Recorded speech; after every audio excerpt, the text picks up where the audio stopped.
Falando de fé, temos aqui o homem que já veio 2 vezes e Sim. é praticamente um sócio do programa aqui. Sim. E Sempre que, gosto quando ele vem. E que está no nosso novo projeto, o Projeto Farol, Exato. que estreia agora em novembro, não é verdade, Daniel? Estreia em novembro, ele é uma das principais peças do projeto que vai lá apresentar muito do seu conhecimento aqui, abrilhantar um pouco mais de você aí que tem uma ignorância do tamanho da minha, tá certo? E sempre que ele vem aqui eu me sinto um pouco menos ignorante. Tudo bom, Wagner Borges? Daniel, Humberto, tudo bom? Pessoal que está assistindo.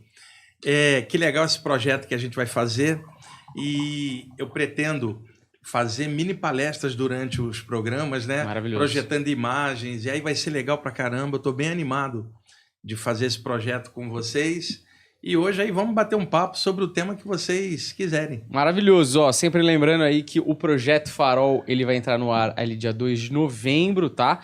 E uma coisa importante é dizer que o Wagner Borges está nesse projeto, a Vandinha vai estar lá, o Edu Scarfon vai estar lá e a Selena Fortuna vai estar lá, cada um vai ter um programa ali dentro do canal. E aí, talvez tenham mais programas ao longo do tempo, a gente vai ver, vai sentindo como a galera vai aceitando, o que a galera vai pedindo. Então fica ligado que esse projeto aí promete. Eu sei que você aí pode gostar mais de um, gostar mais de outro, não conhecer um e conhecer o outro, e eu acho que tem tudo a ver aí. Então fica ligado. Eu também queria falar aqui dos livros do Wagner Borges, que estão aqui, ó, essas belas capas aqui, tá certo? Eu queria que você falasse um pouco aí da Viagem Espiritual e do Na Luz de Krishna. O Na Luz de Krishna é um livro que eu lancei em 2005 e agora o livro está esgotado e agora a editora COI de Curitiba me convidou para reeditar.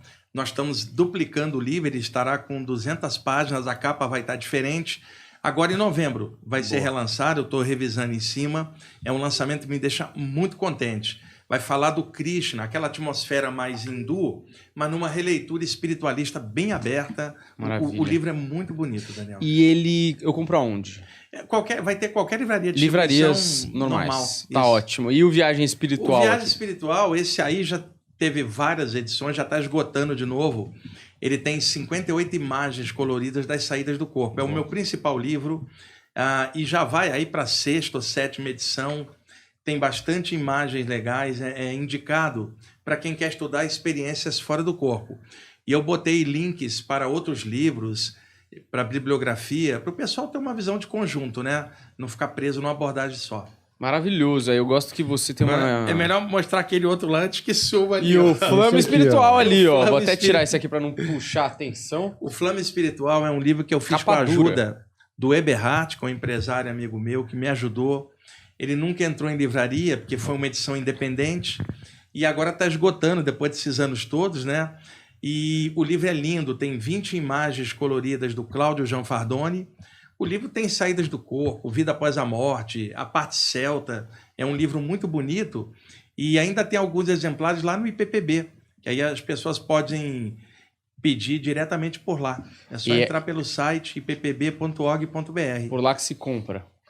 Por lá a pessoa pode falar e comprar. Maravilhoso. Aí o Wagner que tem, pra você ver aí pela quantidade de livro, pouco conteúdo para passar, Eu tô com né? 14 livros e aí agora que eu saí dessa revisão do Krishna, vai mais um novo, o 15º, cara. Ô, louco, cara, você parece o Chico Xavier. Não, o Chico Xavier são centenas, incomparável, né? Não, mas também o Chico Xavier te ajuda que as ideias não eram todas dele. Ele tinha uns 25 escritores. Exatamente. Já fica fácil, né, Tem uma Chico? falange de escritores junto, né?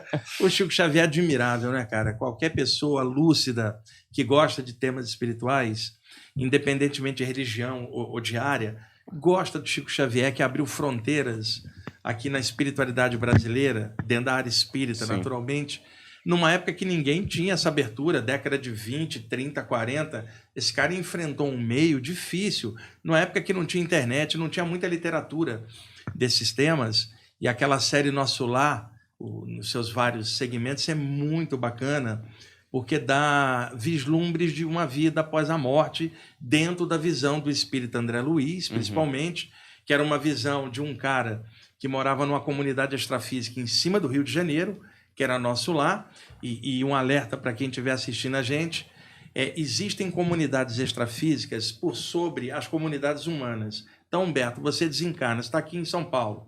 Quando você passar para um outro plano, você não vai mergulhar nas estrelas ou no vazio, não, ou nas nuvens, não. é você mesmo fora do corpo, e como a sua mente está condicionada ainda pela vida aqui na matéria, você ainda vai se ver como Humberto, o teu corpo espiritual vai estar plasmado, porque você ainda funciona como Humberto. Você não virou um anjo, né, nem um ser de luz, você é o mesmo cara. Então você vai estar vivendo numa comunidade com pessoas afins com o que você tem de desejo, de objetivos, gente que comunga da mesma praia que você, na mesma vibração, semelhante atrai semelhante. E aí, essa comunidade extrafísica, ela vai parecer com algo daqui, porque você ainda tem essa referência. À medida que você for avançando espiritualmente, ampliando mais, expandindo a consciência, você vai perceber que você não é só Humberto, você é muito mais coisa, uma centelha vital, você, Daniel, um pedacinho do eterno em forma humana. Então, lentamente, você vai descondicionando dessa experiência humana e vai ganhando mais o viés espiritual real, original. Então, se eu encontro vocês dois 1 ano após a passagem física, e eu estou usando medida de tempo daqui, eu ainda vou ver vocês como Daniel e Humberto, eu vou dar um abraço em vocês, vou brincar. Eu não estou de frente com 2 seres sobrenaturais, 2 almas, estou de frente com 2 pessoas que vivem lá. Se eu encontro vocês dois 10 anos depois, eu já vou ver vocês mais, vou a translúcidos. Eu falo, caramba, o Humberto e o Daniel nem parecem os 2 caras, estão mais parecendo espíritos mesmo naturais de lá do que propriamente pessoas aqui. Uhum. Para lá, passa um tempo, eu vou ver vocês como esferas de energia. Então, à medida que for havendo essa progressão, o ambiente ele vai mudando até chegar em níveis tão elevados que não tem forma nenhuma, não tem comunidade nenhuma daquele jeito que a gente imagina. Então, o André Luiz, naquela série Nosso Lar, ele descreveu uma comunidade imediatamente extrafísica por cima do Rio de Janeiro, que ainda refletia coisas dali. Então, muita gente imaginou que o plano espiritual era aquilo, quando era apenas uma pequena referência. Deixa eu dar um exemplo. Vocês estão reencarnados na China, no interior. Cultura diferente. Quando você desencarna, a comunidade extrafísica plasmada vai ser chinesa, ela não vai ser igual ao Nosso Lar. Não vai ter o evangelho cristão lá. Vai ter coisas do Buda, do Lao Tse e coisas do meio ambiente chinês que vocês estão. Quando passar um tempo, vocês passarem para um outro nível, desaparece a diferença toda quando você entra num nível mais de consciência e menos de condicionamento. Então, a vida após a morte é mais ou menos igual aqui. Cada cultura tem coisas diferentes da outra e isso se reflete no entorno. E é muito mais fácil descrever esse entorno, Humberto, do que planos que não têm forma, cara. Então, 90% da literatura que descreve planos além da vida tende a descrever a comunidade mais no entorno, vamos dizer assim. Eu estou usando linguagem daqui para facilitar. Certo. No entorno com forma humana, jeito de se expressar, se vestir. Agora, ao passar para um plano mais acima, a coisa dilui numa luz, cara. E aí é muito mais difícil você começar a falar de coisa que não tem forma, não tem tempo. E aí foge o parâmetro para a gente. Por isso que tanta gente fala, mas o plano espiritual lá parece aqui, sim, esses planos mais, vamos dizer, vibracionalmente próximos. Quando chega do médio em diante, a coisa muda de figura. Como é que eu sei disso? Pelas saídas do corpo. Indo a diversos planos e confesso, levado por mentores espirituais. Sozinho, não dá para você fazer uma prospecção, uma topografia astral desse tipo, né? Eu fui levado muitas vezes e, pasmem, tem ambiente de natureza do lado de lá. Você fala assim, Wagner, verdade você foi numa praia fora do corpo? Aí a pessoa pergunta, mas era a duplicação da imagem de uma praia daqui? Não, era uma praia de lá. Mas tem mar do lado de lá? Tem. Aí a pessoa vai falar, plasmaram lá o igual daqui? Não, o daqui que é a condensação de algo que já existia antes. Se tem natureza num plano denso, tem natureza num plano sutil, só que sem as deficiências naturais daqui, como ser picado por um escorpião, por exemplo, ou quebrar o pé numa pedra, numa cachoeira. Não, é um outro meio ambiente. E muita gente após a morte, isso eu vi, fui levado para ver, é assim, entre o plano físico e o chamado plano espiritual, onde tem as comunidades, tem ambientes intermediários entre aqui e lá. Deixa eu fazer uma analogia bem básica. Se eu chamasse aqui de 1 e lá de 2, tem 1,5. Então, muita gente, antes de passar para lá, fica estacionada nesse 1,5, onde mentores constroem lugares de adaptação. A pessoa fica ali 1 mês, 15 dias, 20, limpando os resquícios energéticos da vida carnal, preparando a pessoa para o lado de lá. Então, esses ambientes são ambientes que reproduzem a natureza, tipo um spa extrafísico, ambiente com cachoeira, com mar, onde você vê tudo isso e as pessoas desencarnadas, tipo assim, tirando férias, cara, após a passagem terrestre com tanto problema, antes de realmente ela entrar em outro plano e aí começar ou recomeçar, porque ela já veio de lá para cá, acrescentado o nível da experiência, ela expandindo, mas tem planos que são bem próximos, que reflete aqui, e outros que não tem nada a ver aqui, que é pura luz. E tem também ambientes bem pesados, que reflete a escuridão das mentes maldosas, formando ambientes também pesados, que é claro, as tradições em geral, elas foram chamando por vários nomes, ó, inferno, dentro do cristianismo, Guerrina, que é o nome que os judeus antigos davam, que é o que Jesus falava, lugar de trevas e ranger de dentes. Plano astral inferior no ocultismo, plano espiritual atrasado, os gregos chamavam de Hades, né? Os mundos subterrâneos. E na literatura espírita, do André Luiz pelo Chico Xavier, ele chamou de umbral. E é legal para poder explicar isso, tá? Se a pessoa pegar um dicionário e ver a palavra umbral, qual é a tradução? Limítrofe, divisória, tá? O preâmbulo de alguma coisa, um limite de passagem. O André Luiz era um médico do Rio de Janeiro, sanitarista genial e, ao mesmo tempo, era um alcoólatra super problemático e emocionalmente muito instável. Ele desencarnou e se viu num lugar pesado, escuro, que ele chamou de umbral, que seria o mesmo plano astral inferior dos ocultistas, mas ele chamou de umbral no seguinte sentido: entre a Terra e nosso lar, que seria o lugar mais próximo, tem uma camada que te segura se você não estiver bem, porque o teu corpo astral ou espiritual está bem denso, ele é retido e naquele ambiente tem milhões de outros iguais a você, formando um ambiente tenebroso com vários subníveis que ele chamou de umbral, que é o que aqui no Brasil o pessoal se acostumou. Então, umbral é o mesmo que plano astral atrasado, Hades, inferno e todas as descrições. E na Índia, em sânscrito, era chamado cama louca, cara. Cama com K. Louca, em sânscrito, é lugar. E cama é desejo. Quando você fala cama louca, lugar cheio de desejos pesados. Deixa eu dar um exemplo. Vamos imaginar alguém preso de alcoolismo. Eu não estou falando de alguém tomar uma cerveja, estou falando de alcoolismo, ou a degradação que as drogas causam. Um caso assim, pegar um alcoólatra complicado. E lembrando que tem alcoólatras que são pessoas ótimas, exceção quando estão alcoolizadas. Porque ela, quando está sóbria, é uma pessoa excelente. Isso também dá diferença. Agora, quando se é alcoólatra e quando está sóbrio você também é problemático, você juntou dois problemas enormes dentro da tua consciência. Então, o cara passa para o lado de lá, Humberto, Daniel, e aí abre uma luz, vamos supor que o Buda fala, venha, irmão, sobe, né? E aí eu brinco com isso. Alguém diria assim, no meio espiritualista, entra na luz, irmão. Aí o pretinho velho na Umbanda, o pai Joaquim, falaria assim, canta para subir, meu filho. Enquanto que lá na Índia, o hindu falaria assim, vaza on. Né? E aí a pessoa, o Buda chamando, ela fala assim, tem álcool aí? Não. Então para que eu vou para aí? Porque a pessoa, a mente dela está em looping, em função dela viver atrelada àquele vício. Como só tem álcool aqui no plano físico, ela não quer sair daqui. Esse é um dos motivos de apego, que é o vício em alguma coisa pesada. Como não tem um móvel do vício lá, a pessoa não quer passar. E teima, e aí o que ela faz? Ela não tem mais corpo para segurar num copo com álcool. Então o que ela vai fazer, Daniel Humberto? Encostar na aura de outro alcoólatra, que semelhante atrai semelhante, ambos estão desejando a mesma coisa. Então, quando se fala que um desencarnado bebe álcool, não é verdade. Ele capta da aura do alcoólatra, todo o álcool consumido é transformado nos chakras da pessoa, principalmente no chakra umbilical, em energia, porque tudo é energia em graus variados de condensação. Então a aura de um alcoólatra fica com aquele teor energético oriundo da metabolização dessa substância, que é o álcool. É isso que o espírito drena, energia, não é que ele bebe álcool, ele não faz isso. Então, ele gruda ali, mas ele não conseguiria grudar em alguém que não bebe, porque não tem um ponto de atração que vai ligar as mentes. Aí alguém fala, por que tem espírito apegado? Eu estou dando um exemplo, tem vários motivos, mas esse é um exemplo bem grosseiro. Por que o cara não passa? A mente dele está em loop presa aqui. Então, mentores, seres de luz que querem ajudar, não é só chegar e dar um passe no cara, tem que quebrar os paradigmas dele, ou seja, fazer terapia, cara.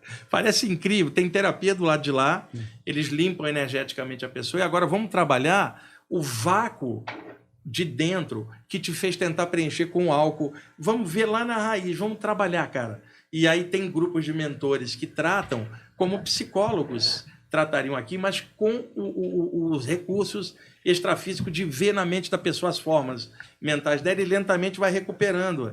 Nunca vi nenhum mentor ficar julgando ninguém, nem falar que você bebeu os seus... Não, eles ajudam incondicionalmente. Agora, se a pessoa não quiser receber ajuda, cara, não tem como, não há sintonia para isso, ela tende a novamente encruar. Então a gente já está falando no tema da vida após a morte. Você perguntou, eu já cheguei. É que eu falo muito, vocês me interrompem. Você é uma metralhadora, eu já contou 12 perguntas só na sua fala. Eu já tiquei. Eu tenho o que fazer. Já tiquei aqui várias coisas. Eu queria perguntar algumas coisas, mas vamos lá, do começo.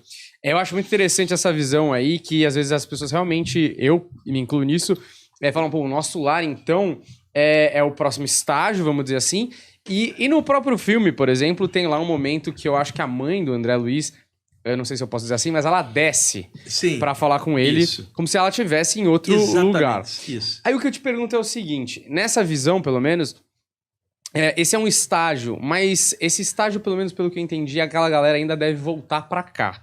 E uma galera que acende, aí você falou em outras formas de energia ou de luz e tal... não me parece que elas voltem mais. Isso é relativo, é o seguinte.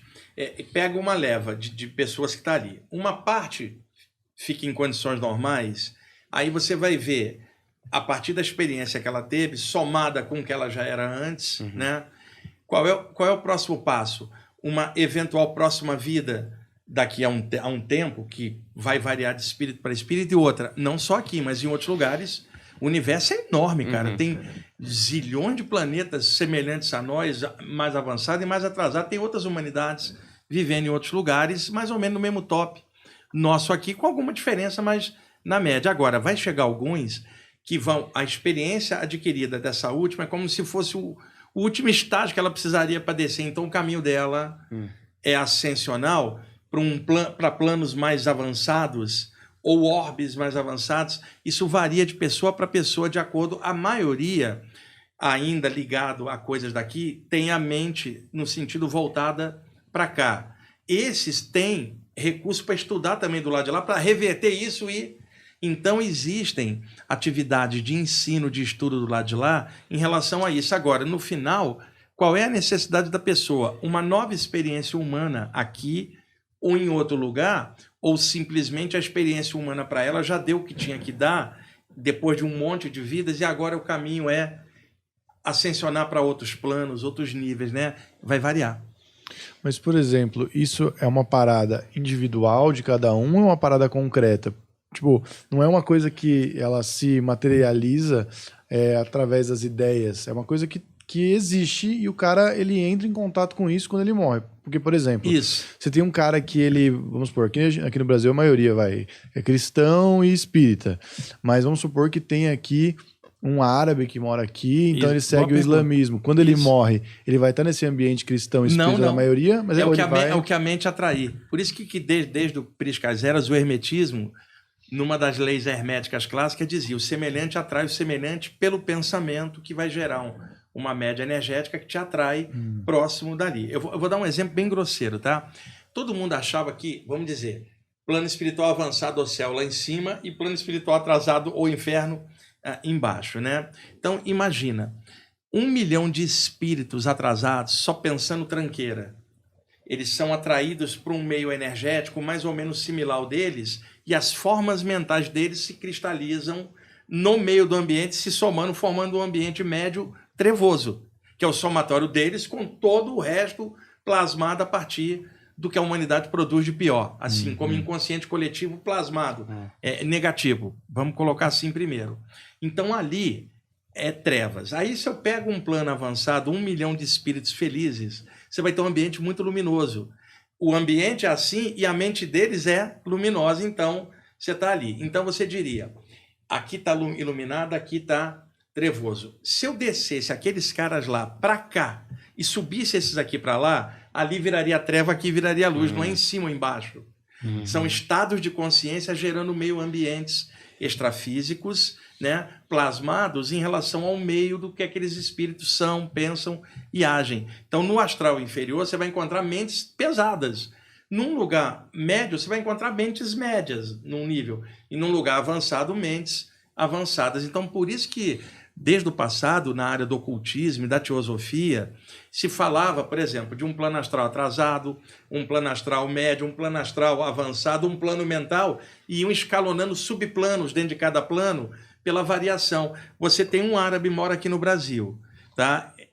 Quando ele desencarna, ele é atraído para um meio ambiente árabe, que é como ele se sente.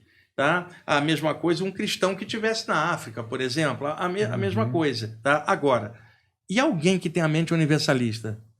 Alguém que consegue compreender diferentes credos, porque percebe uma unidade no meio da diferença, que seria o clima que evitaria guerras, né, cara? Porque você não veria ninguém por cor de pele, raça, religião. Você veria pelo mesmo eterno que permeia todo o transitório, né? De alguma forma você consegue enxergar algo maior mesmo na diferença.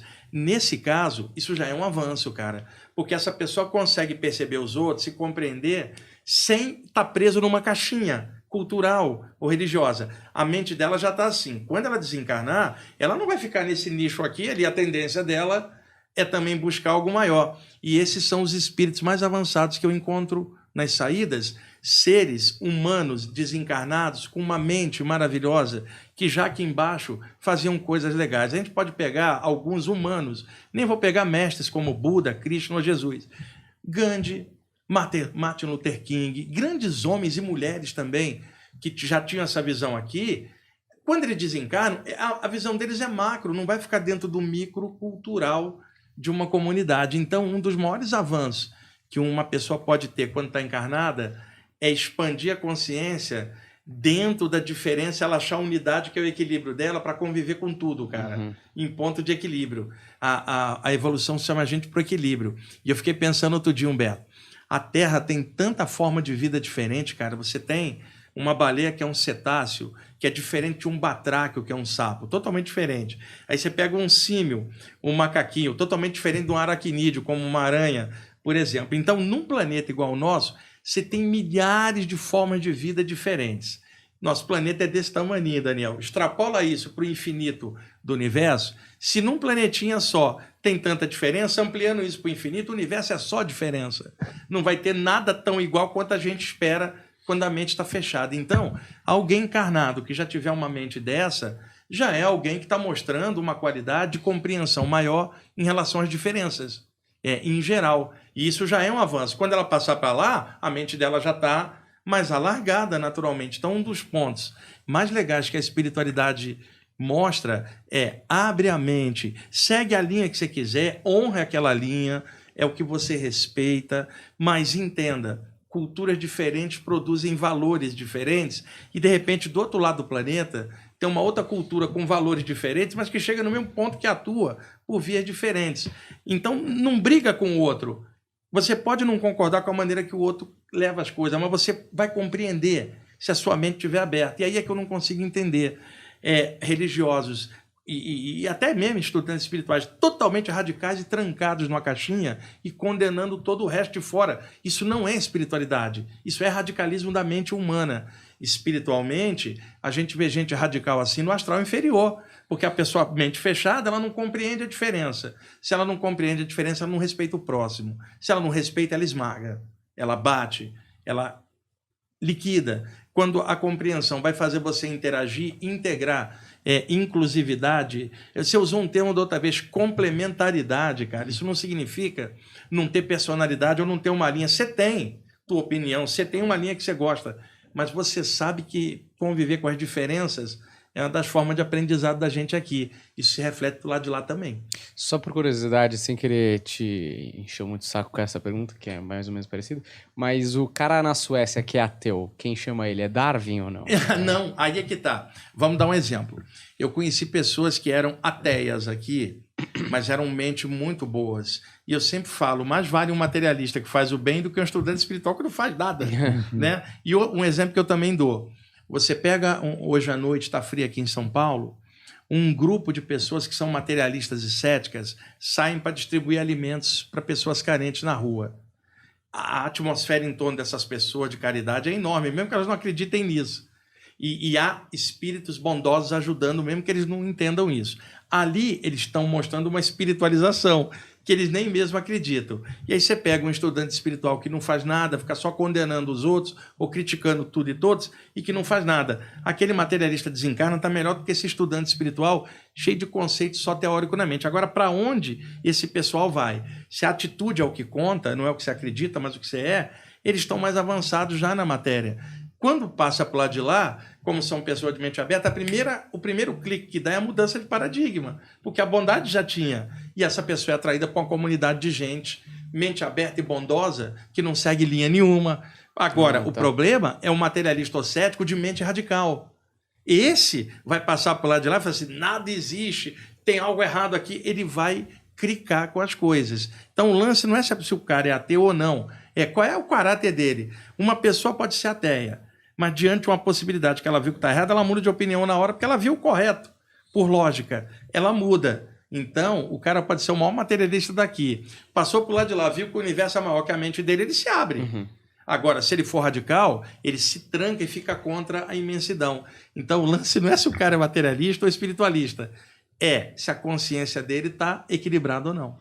Uma coisa que eu vi você falando por aí, mas eu queria que você explicasse pra gente, é sobre os animais, sobre os outros seres que não têm consciência. Isso. Como que seria o pós-vida deles? O que acontece? Existe reencarnação? Como é que funciona? Sim, para o animal também. Agora, o animal não tem deliberação mental.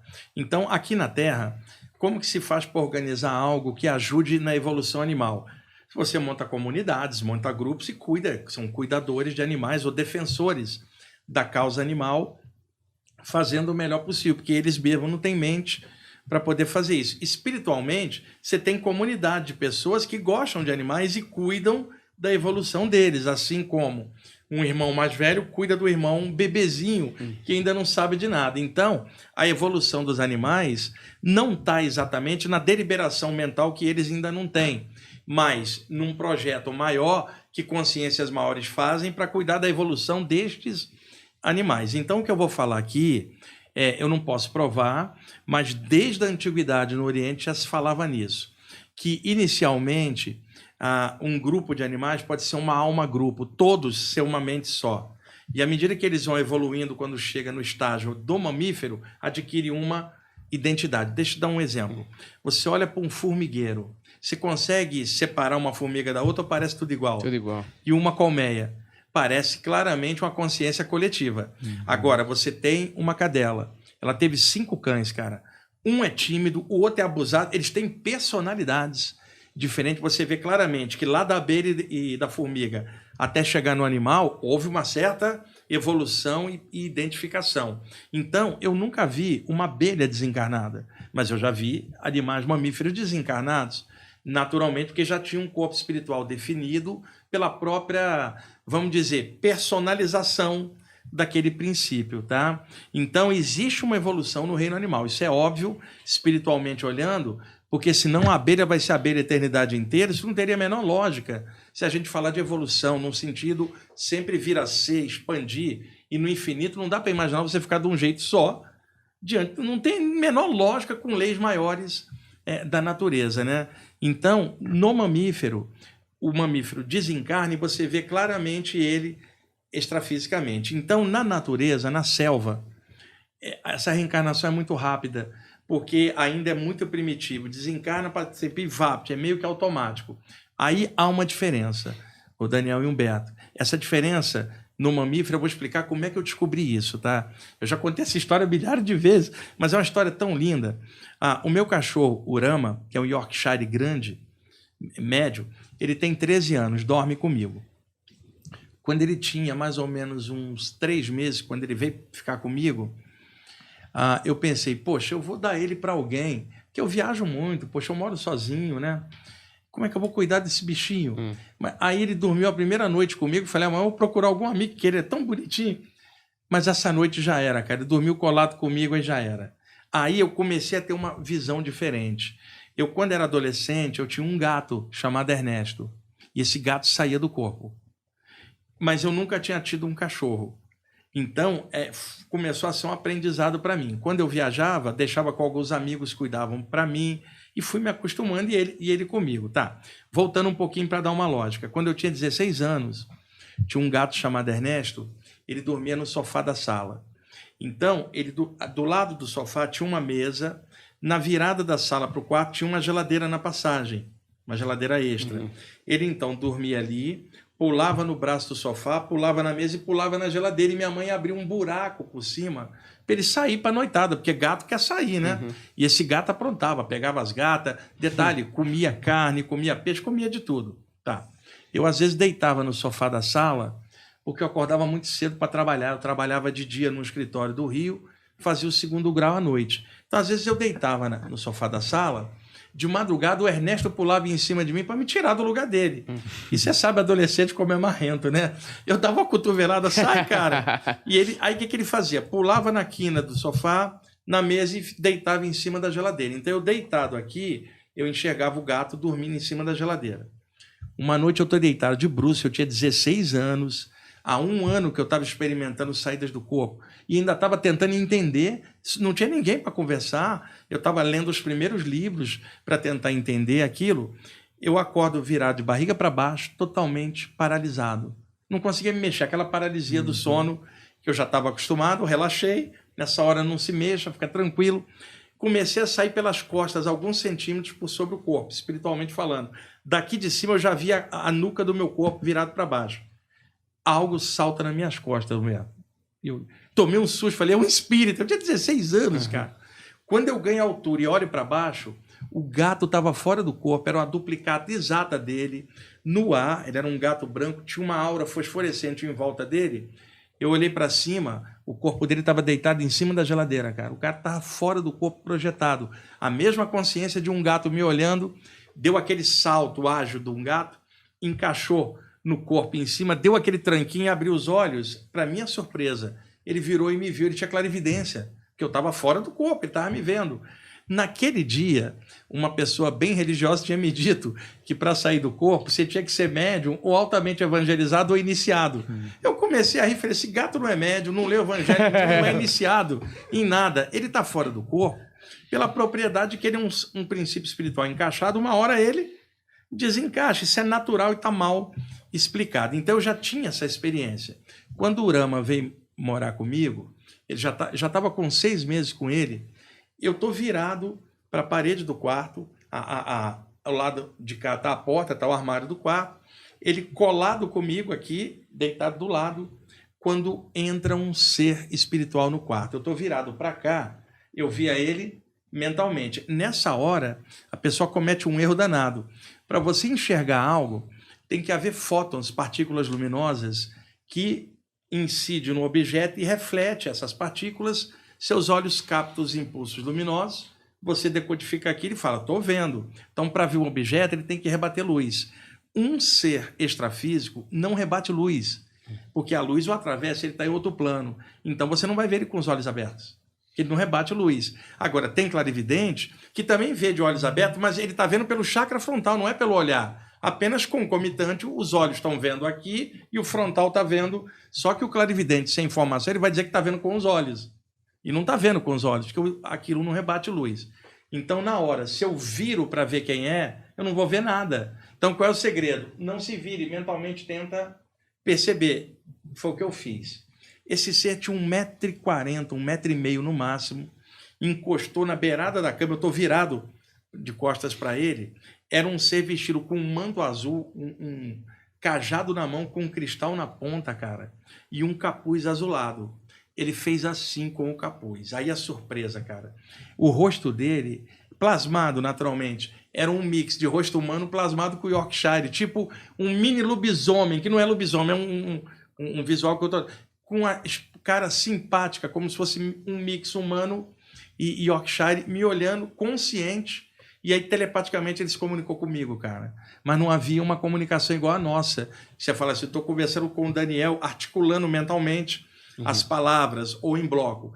Entrava a onda mental dele, não tinha palavra, mas eu entendia tudo. Era uma variação telepática. E aí ele se identificou como um guardião extrafísico da raça dos Yorkshires. Que doideira. E aí ele falou, vou te mostrar. Ele abriu uma passagem assim no ar, um portal, e eu via milhares de cães Yorkshires latindo pra caramba. Aí ele fechou e falou assim, esse é um plano muito violento, para um ser humano ver, porque ainda é primitivo. Você está vendo o geral, grupal. E aí ele me deu a grande informação, que era o seguinte: na floresta, o animal faz parte do grupo. Desencarna, reencarna. Isso até na literatura espírita de Allan Kardec tem isso, que a reencarnação é quase que instantânea. Por que eu estou falando isso? Porque toda vez que eu vou falar o que eu vou falar agora, tem espírita que fala, mas Allan Kardec disse que era instantâneo. E isso porque ele não tinha um guardião desse aqui falando o que ele falou para mim. É o seguinte, na natureza é certo, é rápido. Tá. Quando o animal vem viver com um ser humano, ele está vivendo com alguém que não é preso ou predador. É totalmente diferente. E se o ser humano trata com amor, ele desenvolve o chakra cardíaco dele, que antes na floresta só era desenvolvido para aqueles da sua própria espécie, não contra outro que é o predador ou a presa. Que aquilo faz, porque na natureza funcionaria o chakra umbilical, que é comida, a pulsão básica, o gênito urinário, que é a sexualidade do animal, que também transa, e a base da coluna, que é a estrutura do corpo e o sono. Quando ele vem viver com o ser humano, começa a abrir um sentimento novo. E o chakra cardiorrespiratório dele começa a abrir.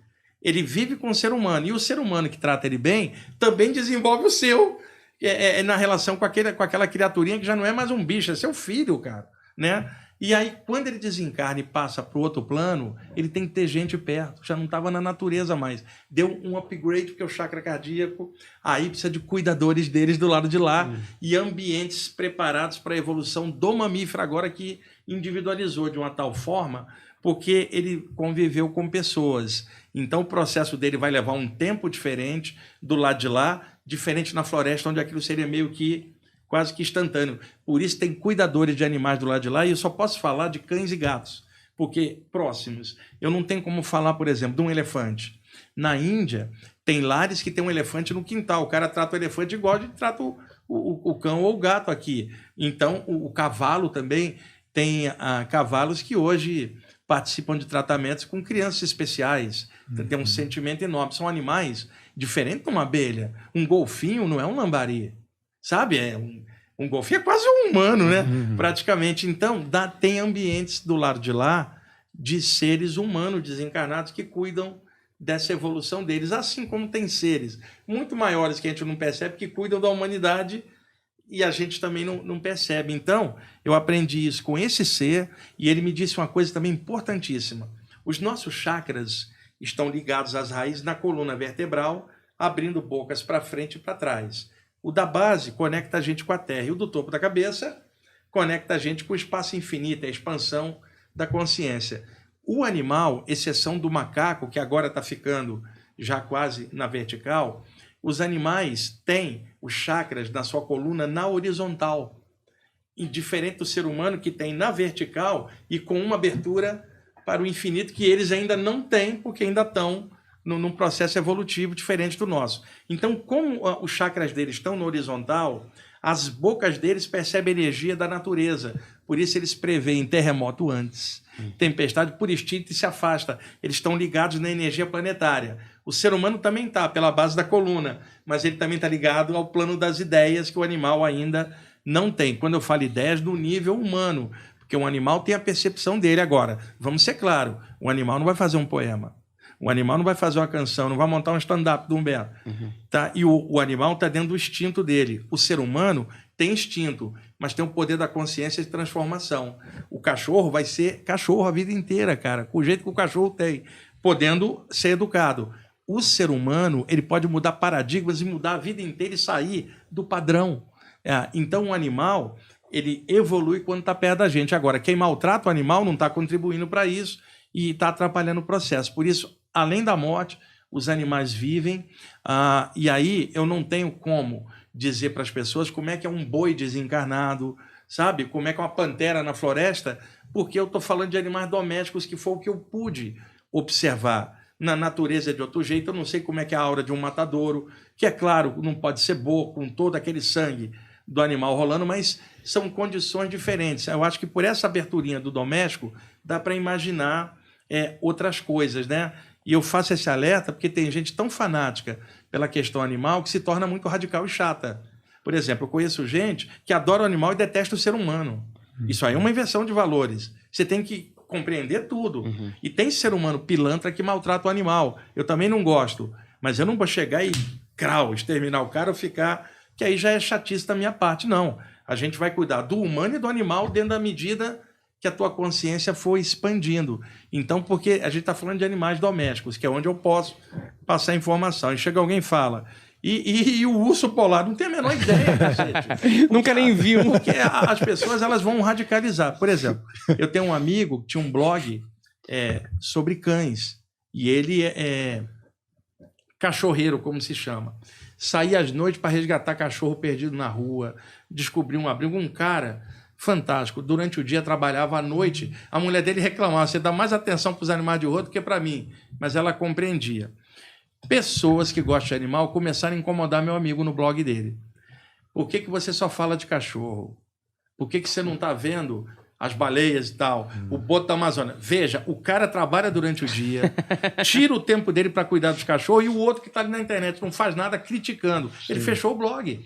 Então, tem gente que tem amor pelo animal, mas é chata. Sim. E fica incomodando os outros, tentando doutrinar. Não, vamos cuidar dos animais, eu também estou nessa, mas sem ficar enchendo o saco do resto do planeta. O cara que trabalha dentro do açougue não é um terrorista, é um trabalhador. O cara que está ali, ele tem família, sabe? Poderia ser de outro jeito, e acho que com a evolução da humanidade vai ser, mas no momento ainda não é. Mas eu vou ficar atacando o cara? Não. Eu vou passar em frente, eu não vou chegar e falar: aquele açougue é do mal. Porra, as pessoas exageram. Não, eu entendo o processo. Esse planeta tem droga, tem violência, tem guerra. Eu não vou conseguir mudar tudo, eu não mudei nem a mim mesmo. E não adianta forçar os outros. Então, o que a gente pode fazer? Devagarzinho, na medida que a gente vai evoluindo, por nós mesmos, a gente vai crescendo, e esse crescimento lentamente pode transbordar no entorno e devagarzinho melhorando, mas não vai ser com forçação de barra e radicalismo. Então, eu estou falando dos animais domésticos, que foi o que eu pude ver. Deixa eu contar outra história. Me mostraram outro dia uma fazenda, eu não sei onde é, aqui em São Paulo, um gato chamado Malhado, e ele era malhadinho mesmo, foi mordido por uma cobra no terreno rural. E aí enterraram o gato atrás de uma árvore no terreno da fazenda. O gato era da filha do casal. Eu fui levado para ver, fora do corpo. O casal sentado, triste, a criança dormindo no colo, também muito triste. Eu vi um espírito hindu atravessar a parede com o gato desencarnado no colo, cara. Soltou ele, o gato foi na menina, foi ali para se despedir. Eles não percebiam nada. Ele pegou o gato, abriu uma passagem. Quando o gato entrou, eu vi uma fazenda extrafísica com milhares de gatos, cara. Um lugar só para gato desencarnado no período deles extrafísico. Eu fui levado para ver.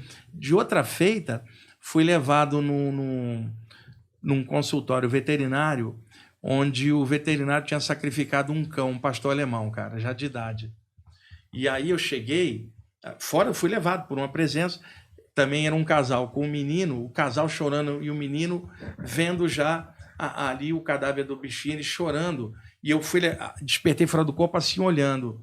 Aí eu pensei assim, eu acho que eu fui trazido aqui ou para dar um passe no animal, se bem que o animal não fica mal após a morte, porque não é a gente para fazer merda e para ficar mal depois, né? Mas o animal, ali, eu pensei, eu vim para talvez participar de alguma forma.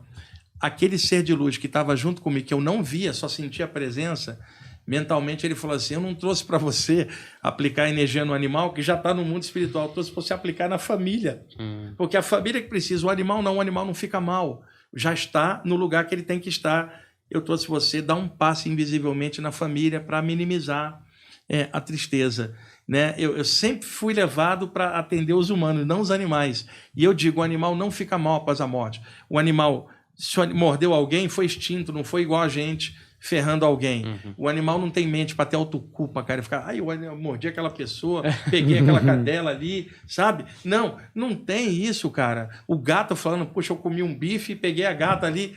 Não tem, o animal é o instinto dele. Eles não ficam mal, garanto. Outro dia vi um animal atropelado também.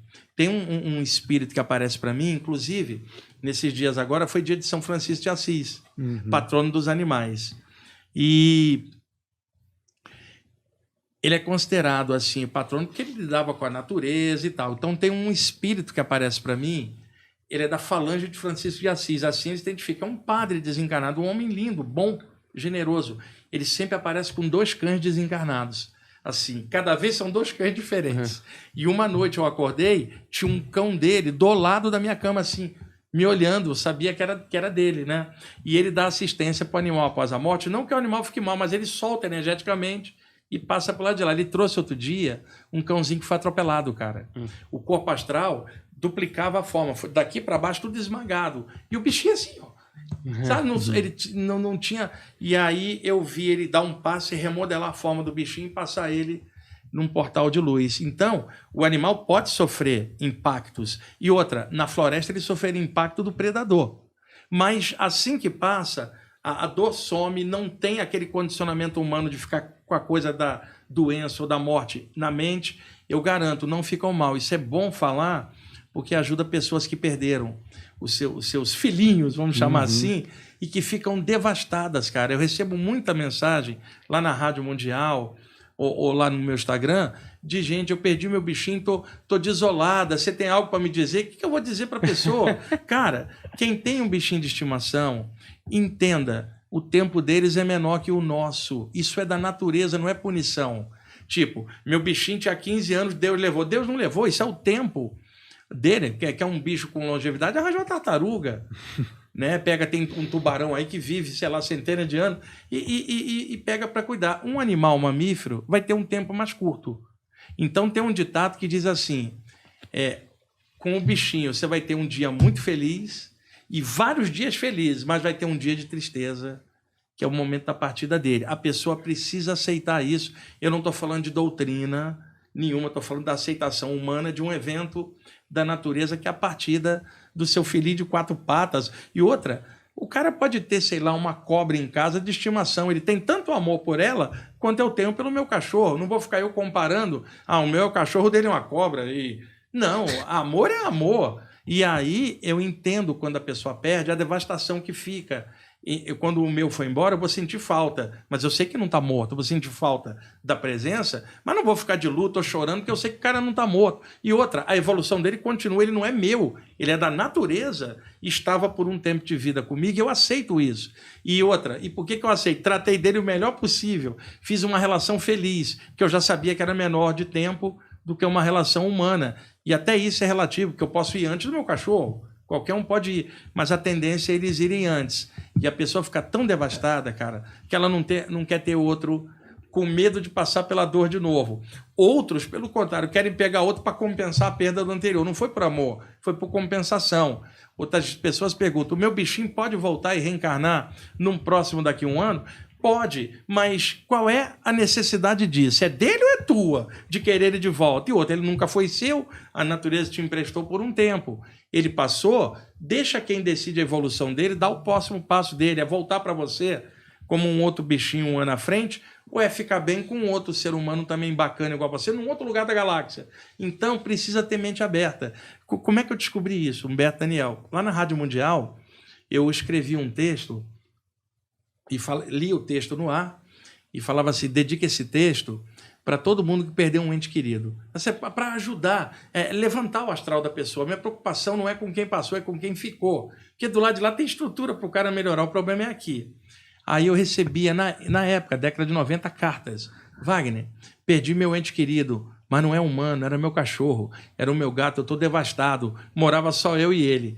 Percebi, então, que uma pessoa que mora sozinha e tem um animal, a devastação é maior, principalmente se a pessoa é de idade, cara. O filho não visita ela. O filho dela hoje é um animal, o filho mesmo humano às vezes não visita para dar atenção. E aí, o que eu fiz? Cada texto que eu passei a ler, eu falava assim, dedico esse texto de imortalidade da consciência a todos que perderam seus entes queridos, humanos ou animais, para compreendendo esta perda. E aí, quando o Urama veio para mim, eu compreendi mais ainda como é que é esse lance dos animais. Aí eu passei a falar um pouco disso, para tentar, de alguma forma, ajudar quem perdeu o ente querido animal. O animal não está morto, eu não posso provar isso para ela, eu estou falando o que eu vejo, como médium, como projetor extrafísico e pesquisador dessa área há tanto tempo. Ele sobrevive após a morte. Às vezes, o mentor espiritual que cuida dele deixa ele no astral da casa por um tempo. O animal nem percebe que está desencarnado, ele não tem mente. Só para ele desapegando devagarzinho. E outra, eu cuido bem do meu cachorro. mas eu não chego aos pés dos espíritos avançados que eu vejo do lado de lá que cuidam deles. Se o Urama sai daqui e vai morar lá, ele vai ter alguém muito melhor do que eu tomando conta. Por que eu vou me lamentar? Por que eu vou estar triste? E outra, eu sei que ele evoluiu junto comigo, eu evoluí junto com ele. Foi boa essa relação, então do que eu vou me lamentar? Eu me lembro, o Bhagavad Gita, que é o núcleo de um épico chamado O Mahabharata, que é um épico maior, escrito pelo sábio Vyasa na Índia, 2500 a.C., no centro da batalha, o Krishna, orientando o discípulo dele, o Arjuna, que era um arqueiro exímio, e por ser arqueiro ele tinha os braços muito fortes, né? Como todo arqueiro. Ele falava assim, Arjuna dos braços fortes, porque ele era... E aí ocorreu uma guerra, e então a família se cingiu no meio, um lado brigando contra o outro pela posse de um reino. E eles eram amigos antes, eram amigo contra amigo, primo contra primo. O Arjuna estava do lado dos Pandavas, onde o Krishna orientava ele. Então ele entra no campo de batalha com o Arjuna, e de repente o Arjuna não quer lutar mais. Ele vê os cadáveres derrubados dos primos e amigos, e ele fala, eu não quero lutar mais essa guerra fratricida. Olha meus primos, meus amigos, parentes mortos.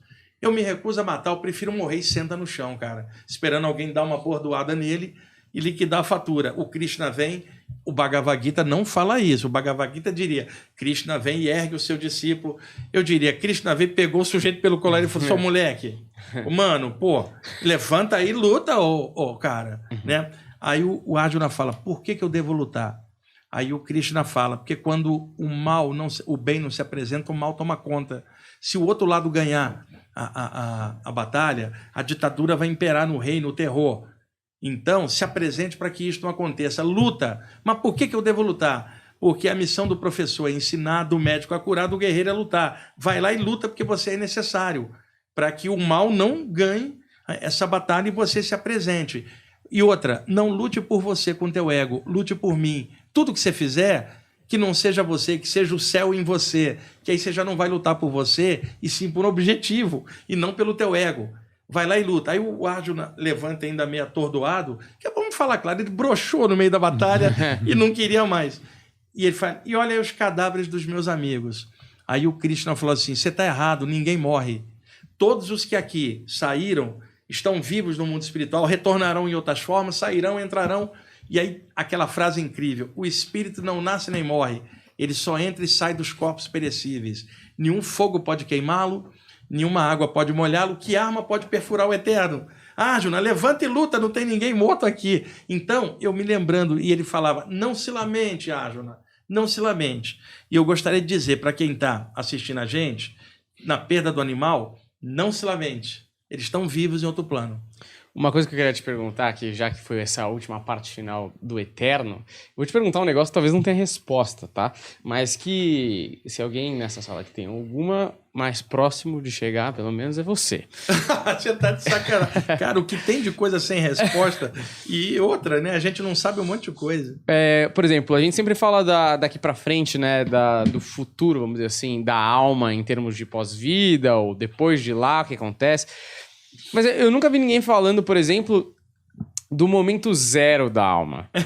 Sabe? Ninguém vai poder te explicar isso por vários motivos. O momento zero, você ainda não teria inteligência de hoje para poder interagir e falar. Tô lembrando do momento zero, igual você lembrar de quando era bebê, cara. É muito difícil, né? Mesmo que tenha gente que lembre.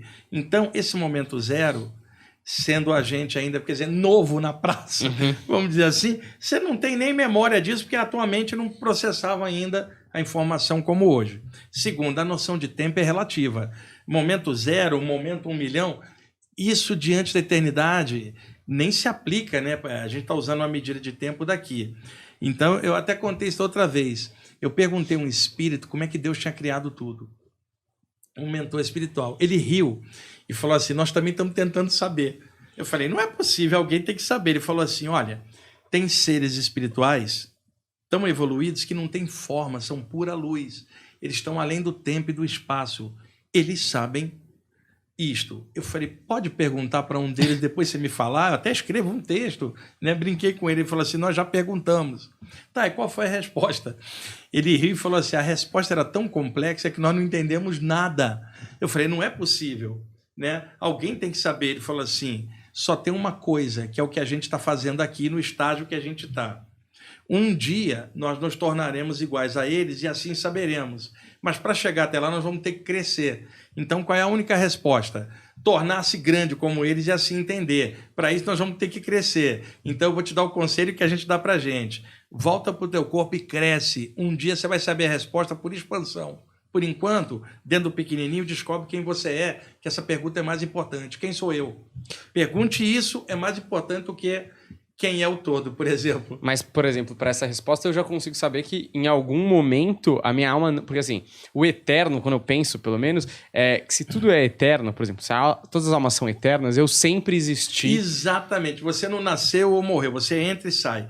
A questão é, usando o argumento nosso aqui com o cérebro, o cérebro não consegue entender um conceito sem início, meio condicionado pela questão temporal, que, é claro, é relativa.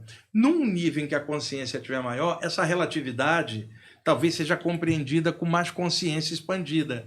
E aí essa percepção vai entrar. Veja, veio do zero e está evoluindo. Até quando nesse infinito? Tá? Se tem infinito para frente, também não seria infinito para trás? Eu também me questiono isso. Só que não tem uma resposta para isso. Nem ninguém tem. Tipo, como é que Deus criou tudo? Como? Em 7 dias que não foi. Né? Isso é uma metáfora, é claro, da Bíblia. Então, essas respostas eu não tenho. Não há rabino, pastor, médium, padre, nem guru que vai te dar essa resposta. Porque a nossa experiência aqui é menor. É mais importante, por exemplo... A internet está cheia de gente, pseudos mestres, pseudos gurus variados, que tem resposta pronta para tudo. À medida que você vai crescendo e vai descortinando novos horizontes, 1000 dúvidas aparecem. Você não sabe tudo. E você não tem respostas para muitas coisas maiores do que o teu entendimento. Então, quando alguém pergunta assim, os grandes mistérios, Wagner, eu falo assim, não sei nada disso. Eu estou sabendo dos meus pequenos mistérios que já dá um trabalho para desvendar dentro do meu universo interior. À medida que eu vou desvendando meus pequenos mistérios, eu me encontro comigo mesmo, vou crescendo e lentamente eu vou transbordando. Para entender os de fora, eu primeiro preciso entender dentro. Então, é isso que eu tenho feito, que tantas orientações eu tenho recebido espiritualmente, porque não tem como responder perguntas cósmicas. Tipo, qual é o objetivo da evolução? Você veio do zero e evoluiu, ou você sempre foi evoluído e está esquecido? São perguntas que no estágio atual a gente não tem como dar, e qualquer um que tentar dar vai ficar especulando de acordo com alguma doutrina ou alguma cultura.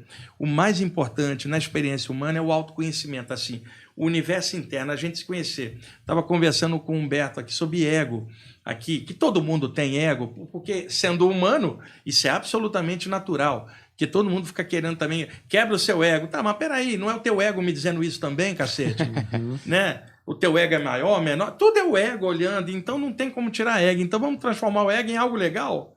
Vamos trabalhar melhor, vamos funcionar melhor. Quem sabe amanhã ou depois isso deixa de existir dentro da gente. Mas não vai ser falando de ego com o meu ego que eu vou entender o ego. Então tem muita gente falando disso. Na verdade, a gente estava falando disso, de mergulhar para dentro, as coisinhas nossas que a gente não quer. Quando você fala de ego num sentido espiritual, tipo assim, as picuinhas da gente, maneirismos, egocentrismos nossos, são coisas que a gente não quer, mas tem, né? E que de vez em quando flui. Nem você vai falar, porra, que merda de postura que eu estou tendo. Eu detesto isso, mas não consigo mudar. Lentamente isso vai melhorando à medida que você for... Primeiro, questionando isso, observando, não se cobrando santidade ou angelitude para um ser humano com tanta tranqueira igual a gente, mas se cobrando, tipo assim, eu posso ser melhor um pouco, todo dia um pouquinho, sem forçar. Eu não vou virar mestre, eu quero virar eu mesmo melhorado amanhã, depois de amanhã, e ir progredindo. O Humberto, por exemplo, é pai, tem um menino de 8 anos. Eu quero melhorar como pai, cara. Amanhã eu quero ser um pai melhor do que hoje. Sabe, essa experiência de ser pai é importante para mim. Por exemplo, é um exemplo que eu estou dando. Um médico, ralando num plantão do SUS. Cara, o que tem de médico ralando, salvando vida no SUS, eu não estou falando de hospital primeira linha, eu estou falando de gente na periferia, cuidando. São heróis anônimos, que a sociedade nem nota. E pessoas que trabalham na malha da sociedade, protegendo, curando, ensinando, professor, médico, gente que trabalha na área de segurança também. Então tem gente que a sociedade costuma não ver o que elas estão fazendo ali. Então, aquele médico vai ter hora que ele vai ficar danado com as coisas. Fala, para que eu me meti nessa profissão? Mas aí ele vai superar aquilo porque existe um amor nele por aquilo. Esse amor lentamente vai fazendo ele aguentar o tranco. É a mesma coisa um pai lidando com a criança, não é fácil. Ou a mãe. Lentamente você vai trabalhando e melhorando devagarzinho, mesmo com defeito. Na vida da gente é assim tudo, cara. Lentamente a gente vai indo. Agora, não tem como entender nada fora se eu não conseguir entender como é que eu estou funcionando por dentro. E quando a gente faz um patrulhamento interno, você mergulha para dentro, isso é uma tarefa difícil pra caramba. Primeiro, é uma ronda mental. Você não sabe o que você vai encontrar. E segundo, você está sozinho, cara, para fazer essa ronda. E perigosa. O que você vai encontrar aqui dentro? Um monte de coisa minha, sua, ali que você fala, caramba, isso aqui tá estranho. Na pandemia, um monte de gente ficou nessa crise. Porque estava no trabalho, tinha gente para interagir. Agora está quieto em casa, no home office, pinta um monte de questionamento. E aí começa uma crise. Ela descobre, às vezes, um vazio que ela estava camuflando dentro há muito tempo. Então, isso poderia ser sido descoberto na meditação ou num estudo espiritual e indo em diante. Agora, essas perguntas cósmicas, eu não tenho resposta. Eu tenho essas aqui menores e mesmo assim ainda tem muitas para descobrir e não há ninguém que possa dar essa resposta. Agora, o detalhe, essa questão não é importante diante dessa proeminente dentro da gente, que é se autoconhecer, que é o aqui e agora. O que a gente está vivendo é mais importante, cara. Uhum. Toda vez que o Wagner vem, e faz muito sentido na minha cabeça que todas as religiões e pessoas estão falando a mesma coisa de jeitos diferentes. Exatamente. Eu queria que você explicasse a questão de que existe uma citação à viagem astral na Bíblia. Como é que foi isso? Tem vários trechos na Bíblia. Eu tenho, inclusive, lá no meu canal, já passei isso tantas vezes no programa de rádio, porque como eu cresci numa família que parte era evangélica, parte era católica, eu sofri pressão religiosa na infância. A minha mãe me batizou católico, eu fiz primeira comunhão, tinha 6 anos, 7, crisma, tudo aquilo. Eu era criança, não tinha como, ia para a igreja, minha mãe falava, domingo tem que ir na missa, eu ia. Né? Ia para o confessionário, não sabia o que falar. O padre, o que eu ia confessar para o padre de pecado, que eu olhei para a garotinha na escola, sabe? Eu não me sentia confortável no confessionário, embora eu sei que muitos sacerdotes católicos fazem um trabalho psicológico e que ajudam muita gente no confessionário, que é praticamente uma terapia, né? Muitas vezes para as pessoas, pegando um sacerdote mente aberta e não aquele que vai te jogar mais pecado ainda e te condenar ao inferno. Mas sacerdotes bons, tem um monte em todas as tradições. E aí, quando eu tinha mais ou menos 11 para 12 anos, a minha mãe virou evangélica. Tá? Mas ela virou evangélica por um motivo. O meu pai, eles estavam numa crise naquela época, havia desconfiança que meu pai tinha pulado a cerca. Não sei se é verdade, mas na cabeça da minha mãe. Então ela foi conversar com o padre, que era um cara bacana, jogava na meia esquerda do time da rua. Um padre italiano, gente boa pra caramba. 10, porra. Esse padre se apaixonou por uma fiel. E aí a fiel casada, cara. E ele se mandou com ela pra Itália. Fugiram os dois, largou a batina, né? E não se soube mais notícia dele. Para nós do time ele era o herói, né? O padre. E jogava um bolão na meia esquerda. E aí o padre, naturalmente, tentou botar panos quentes para tentar salvar o casamento dos dois. Era o que ele tinha que fazer. Minha mãe ficou danada, não se sentiu apoiada, largou o catolicismo e de raiva virou evangélica. Não foi por amor, mudou de raiva para pegar o... não fui bem atendido, eu vou para o concorrente. Literalmente, era minha mãe, eu estou contando a história da minha casa, não estou dizendo que é a história de ninguém, estou contando a de casa. E aí minha mãe ficou extremamente radical, cara. A minha mãe, como católica, tinha a mente muito aberta. Mas como evangélica, ela começou a tentar doutrinar eu e meus irmãos. Como eu era o mais velho, eu não aceitava. Porque eu dizia assim para ela, você estava ali e dizia para mim que aquilo era tudo. Agora você mudou porque você estava errado. E se você estiver errada na nova também? E minha mãe tentava me bater para eu não ter esse argumento. Me bater por um motivo religioso, porque eu não estava aceitando a nova doutrina dela. Mas meus irmãos eram pequenos, foram absorvidos. Eu não. Logo depois, aos 15 anos, comecei a ter saída do corpo, cara. Aí, quando eu contei em casa, é claro, a minha mãe disse que eu estava endemoniado. A minha avó, que era católica, também. E o meu pai, materialista, ele falava, você tá pirando, não quero papo. Aí, um dia, meu pai viu minha mãe brigando comigo. Minha mãe tentou picotar meus livros em nome de Jesus, cara. E eu reagi contra ela, não deixei. E aí meu pai, vendo aquilo, meu pai, um materialista, falou assim, olha, eu deixo você ir na sua religião, eu sou materialista, não acredito em nada, mas eu respeito a liberdade de expressão. Eu permito você ir na sua religião, acreditar no que quiser, não te cobro nada. A mesma liberdade que eu estou te dando, o garoto vai ter para seguir o que ele quiser seguir ou nada.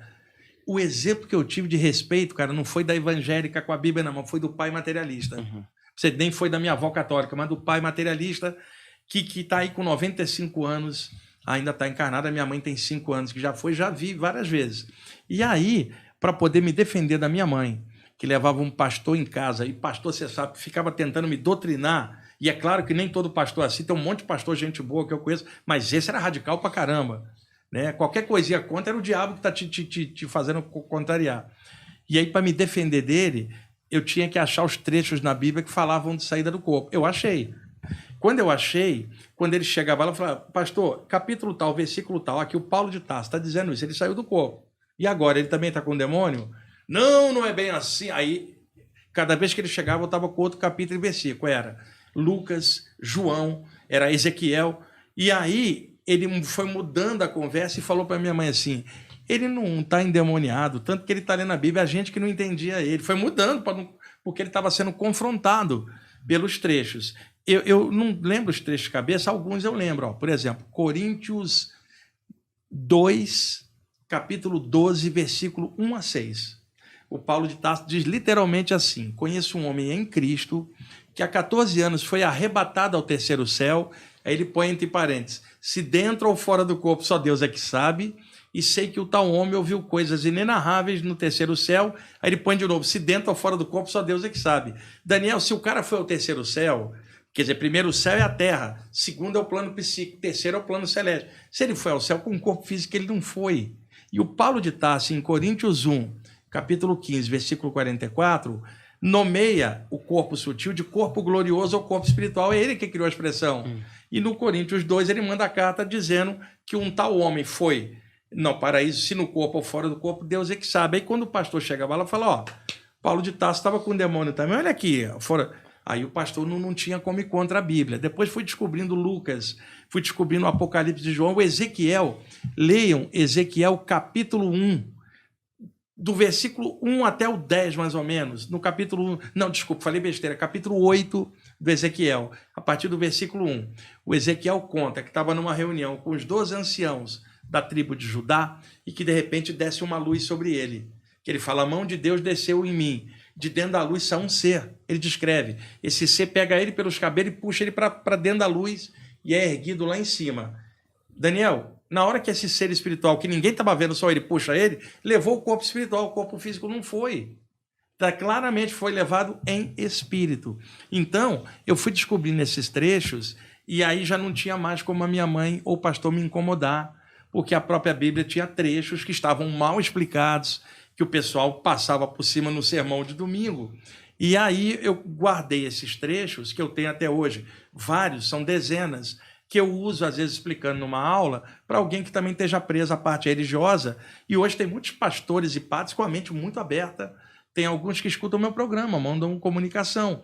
Né? Olha, gostei do que você falou e tal. A Bíblia é um grande livro, você precisa saber filtrar, não pode pegar o pé da letra, aquela coisa, não ficar preso na letra, mas sim entender o espírito por detrás da letra. Então, eu li a Bíblia e procurei esses trechos, assim como eu fiz com várias obras, o Tao Te Ching, Bhagavad Gita, Ramayana, como eu tenho essa habilidade mental de saber destrinchar e puxar e ter uma memória boa, eu pude fazer esse comparativo em várias áreas, Humberto. Eu posso te dizer, quase todas as áreas e culturas antigas, em algum momento cita a saída do corpo, em algum contexto, misturados àquele contexto cultural, não havia algo específico, misturado. O meu papel, puxa aqui, puxa ali, te mostra o conjunto, você percebe que isso é mais normal do que se pensava. Pode falar. É, porque eu tenho várias coisas que eu pensei aqui que eu queria que o Wagner contasse pra gente pessoalmente. Por exemplo, o encontro com o Gasparetto após a morte dele. Sim. Quando o Gasparetto desencarnou, logo depois, um monte de gente começou a fantasiar a mensagem com ele. A família ficou irritada, porque não, eu vi o Gasparetto, ele mandou... E você sabe que isso é uma coisa mais de criação mental das pessoas, gente que nunca tinha, nem conhecia ele, eu acho que eu vi o Gasparetto, ele tá assim, assado. Gente dizendo que viu o Gasparetto na luz e outro dizendo que viu o Gasparetto no inferno. Que tinha gente que também não gostava dele, tinha o jeitão dele. Eu, quando vim para São Paulo, eu mudei para cá em 1990, do Rio para cá. Em novembro de 1989, eu fui convidado para participar de um programa na TV Gazeta, que, se eu não me engano, era o Terceira Visão, que era o Gasparetto que apresentava. Era um programa muito bom. Um sábado à tarde, eu fiz uma entrevista, ele fez uma entrevista longa comigo sobre saídas do corpo. Ali nós fizemos uma amizade, eu gostava muito dele, ele gostava muito de mim. Com o tempo, eu já lá na Rádio Mundial, a partir do finalzinho da década de 90, onde ele tinha programa, a gente se encontrava bastante. E aí ele contava piadas, a gente ia para o cinema, encontrava junto a turma dele com a minha turma, e ele gostava muito de mim, me citava muito nos programas dele. Depois, em 2006, eu fui no outro programa dele, já na Rede TV, né? Tem na internet, as pessoas podem buscar. Quando ele desencarnou, num dos meus programas lá no meu canal, eu falei que eu tinha visto o Gasparetto um pouco depois da morte dele. Aí um monte de gente caiu matando em cima, achando que eu também estava fabricando. Só que eu era amigo dele, cara, era diferente. O Gasparetto muitas vezes ligava para mim e falava, manda um passe para mim que eu não estou bem. Eu dava passe nele. O pessoal não sabia disso. Uma vez estava num congresso com o Gasparetto, ele era um dos palestrantes, falou, Wagner, ainda bem que você chegou. Tem 3 espíritos aqui em cima de mim, cara, eu estou passando mal.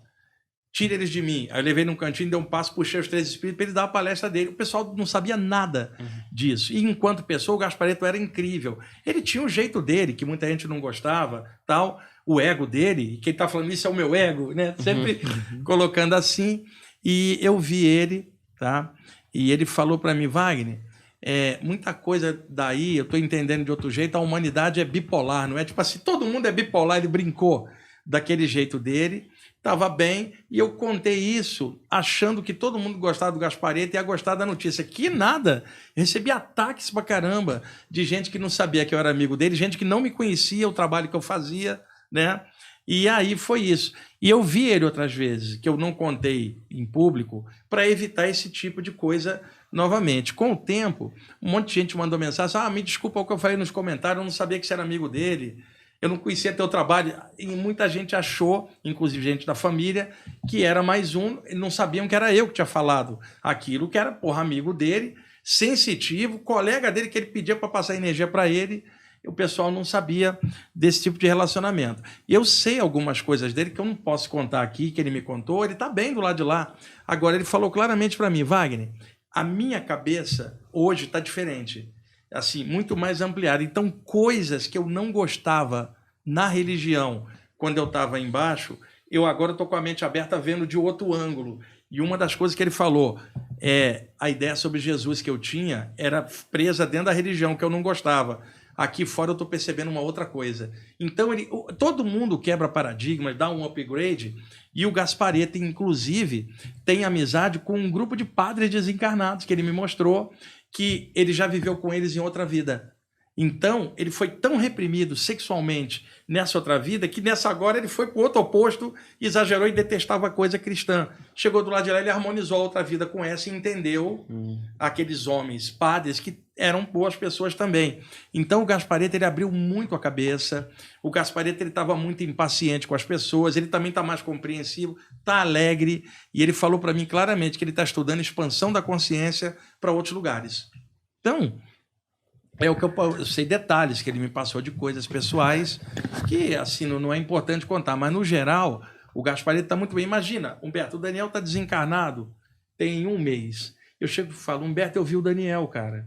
E outra, ele está assim, assado, né? E outra, ele já está começando a abrir a mente para outras coisas também, além do que ele era como pessoa. Aí você fala, mas assim, tão cedo? Eu falei, cara, o Daniel era uma boa pessoa. Outra, ele era médio, era sensitivo, já mexia com isso antes. Eu não esperaria que ele ficasse 1 ano ainda para se adaptar. Esperaria 2 dias. Como eu espero para mim, nem 1 dia, cara. Quero estar adaptado do lado de lá tranquilamente. Sou um espírito aqui, agora eu sei, não vou virar. Né? Então, a média das pessoas leva meses usando a medida de tempo daqui para poder se adaptar. Você imagina alguém que vai conhecer o que é um chakra do lado de lá, cara. E a gente já sabe disso aqui. Então, nesse sentido, o Gasparetto foi rapidinho, ele desencarnou por câncer por causa de cigarro, ele era fumante, ele sabia do dano que causava, e isso era algo que ele teve que resolver do lado de lá, mas, no geral, ele ficou bem. Eu posso afirmar para vocês, o Gasparetto ajudou um monte de gente que eu vi. Ajudou muita gente. Então, ele tinha crédito e isso ajudou ele na adaptação rapidinho do lado de lá. Eu fico meio puto, na verdade, que tem um negócio que é uma ignorância, mas eu fico bravo, que é esse jogo de a gente precisa evoluir e a gente precisa aumentar nossas paradas e tudo mais. E a gente chega aqui e deleta o meu HD. Porra, filha da mãe, por que eu não fiquei com o HD? Eu evoluía Então, mais rápido. Eu também não gosto desse processo de apagar temporariamente. Tipo assim, não é apagar, é deixar você sem acesso à senha da memória integral. Porque ela não desaparece. O nosso cérebro, que é novo, não consegue segurar a memória extracerebral anterior. E aí é tipo assim, o teu HD, o teu cérebro aqui não tem o acesso a ele, cara. Você só tem o acesso a esse plano aqui. Então, vamos dar um exemplo. Suponha um cara é um ladrão de carros. E ele adora só roubar carro vermelho de luxo, por exemplo. Ele toma uma pancada na cabeça no acidente e fica com amnésia, não sabe que era ladrão. Mas todas as vezes que passa um carro vermelho na frente, se eu pudesse, pegava.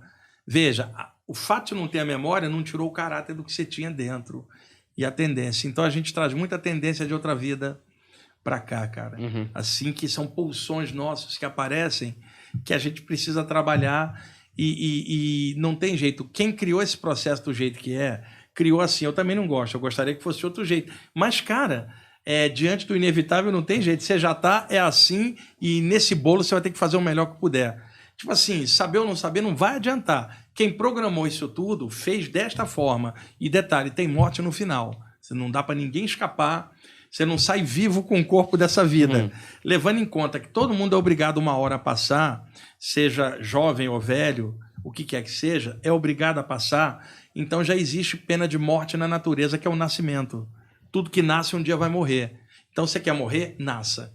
Então a pena de morte é o nascimento, que pressupõe que você vai, com o passar do tempo, ir embora. Isso é da natureza, não é uma punição. Reencarnou, você está sujeito a frio, trovoada, calor e morte no final. Então, é um perigo enorme uma pessoa atravessar uma existência inteira sabendo que tem morte no final sem estudar nada disso, cara. Não saber lidar com um evento final que vai ocorrer com ela e com os entes queridos que ela gosta e com quem ela não gosta também. Então, estudo sobre mortalidade da consciência é prioritário para você não atravessar uma existência cego, surdo e mudo consciencialmente. Isso muda paradigma. Veja, ninguém morre. Se eu for cometer um assassinato, eu não te mato. Eu só destruo teu corpo, você continua vivo em outro plano. Então não adianta a pena de morte sancionada pelo ser humano ou pelo Estado. Você liquida o corpo, o cara está livre para inspirar 1000 outros serial killers a fazer mais criminalidade. E a pena de morte não resolveu nos países onde ela existe. A criminalidade é alta. Educação resolveria melhor, conscientização e a espiritualidade. Se fosse um estudo laico, aberto, tranquilo... Quando eu vejo alguém falando assim, precisa estudar religião nas escolas, eu concordo, mas eu pergunto, todas as religiões ou só a sua? Porque o cara quer que ensine só a dele, não as outras, e isso não é ensino religioso, isso é doutrinação. Então tem que ensinar culturalmente as diferenças e dar uma visão humanitária, complementar, para poder educar, e o ser humano não agrediria o outro. Se eu sei que você não morre, não adianta eu tentar te matar, cara. A ideia de destruir o outro, ela muda significativamente. Eu tinha 16 anos. Estava me acostumando com as saídas do corpo. Numa delas, eu me vi fora o meu corpo deitado e eu pensava assim, qual dos dois sou eu? Obviamente, eu sou esse que está pensando. Aquele ali está deitado, claramente é algo que eu entro e saio. Quando eu estou dentro do corpo, eu falo eu, mas nesse momento agora, qual dos dois sou eu? Este aqui, ali me parece um corpo dormindo e respirando sem eu dentro. Eu sou esse aqui. Deixa eu ver qual mão que eu mexo. Mexia essa, a mão do corpo não mexia. Claramente eu estava vendo isso. Então eu estava vendo que eu existia fora do meu cérebro. E que o pensamento não era produzido pelo cérebro, já que eu estava fora. E eu falava, eu não posso provar isso para ninguém, mas eu estou provando para mim de que eu existo fora da matéria. Com o passar do tempo, eu comecei a encontrar amigos que tinham desencarnado, parentes, que eu comecei a ver fora do corpo. Eles estavam vivos, com o corpo espiritual. E aí isso me deu uma crise. Tipo, fui no velório, chorei pra caramba. Um tempo depois eu saio e a pessoa está viva. O que adiantou esse choro aqui por uma morte que não era o fim de nada? Quer dizer, isso começou a me causar uma crise de consciência. E eu pensei, eu fui ao velório, o cadáver está enterrado no cemitério, mas a pessoa real é essa aqui que eu estou vendo que me deu um abraço fora do corpo. Desde o momento que eu encontro ela aqui, para que eu vou ao cemitério visitar o cadáver que eu sei que não é ela mais? Então, eu tinha 17 anos quando eu determinei, eu não vou mais a cemitério nem a velório, porque eu estou vendo uma outra realidade. Se eu for, vai ser para ajudar parentes que estão quebrados pela perda. Mas luto, cemitério e cadáver, para mim, perdeu o sentido. Eu estou falando para mim, pessoa, estudante, praticante de saídas do corpo. Eu não estou considerando a média que não estuda nada disso, que eu respeito que a visão que eles têm é da forma. Mas a visão de um estudante espiritual é o espírito, cara, não pode ser o corpo. Tem estudante espiritual, quando eu falo isso, fica irritado. Cara, ele tem que estar irritado com a tolice dele. Se ele estuda a parte espiritual, ele não tem que valorizar o cadáver que está sendo reciclado embaixo da terra. Mas não é falta de respeito falar isso, porque o respeito está pelo ser vivo que ele ama, que está em outro plano. É uma visão extrafísica. E outra, eu respeito todo mundo que não tem essa visão, mas a minha é essa. E eu tenho que falar claramente isso. Você não encontra o seu parente no cemitério, você encontra fora do corpo, em outro plano.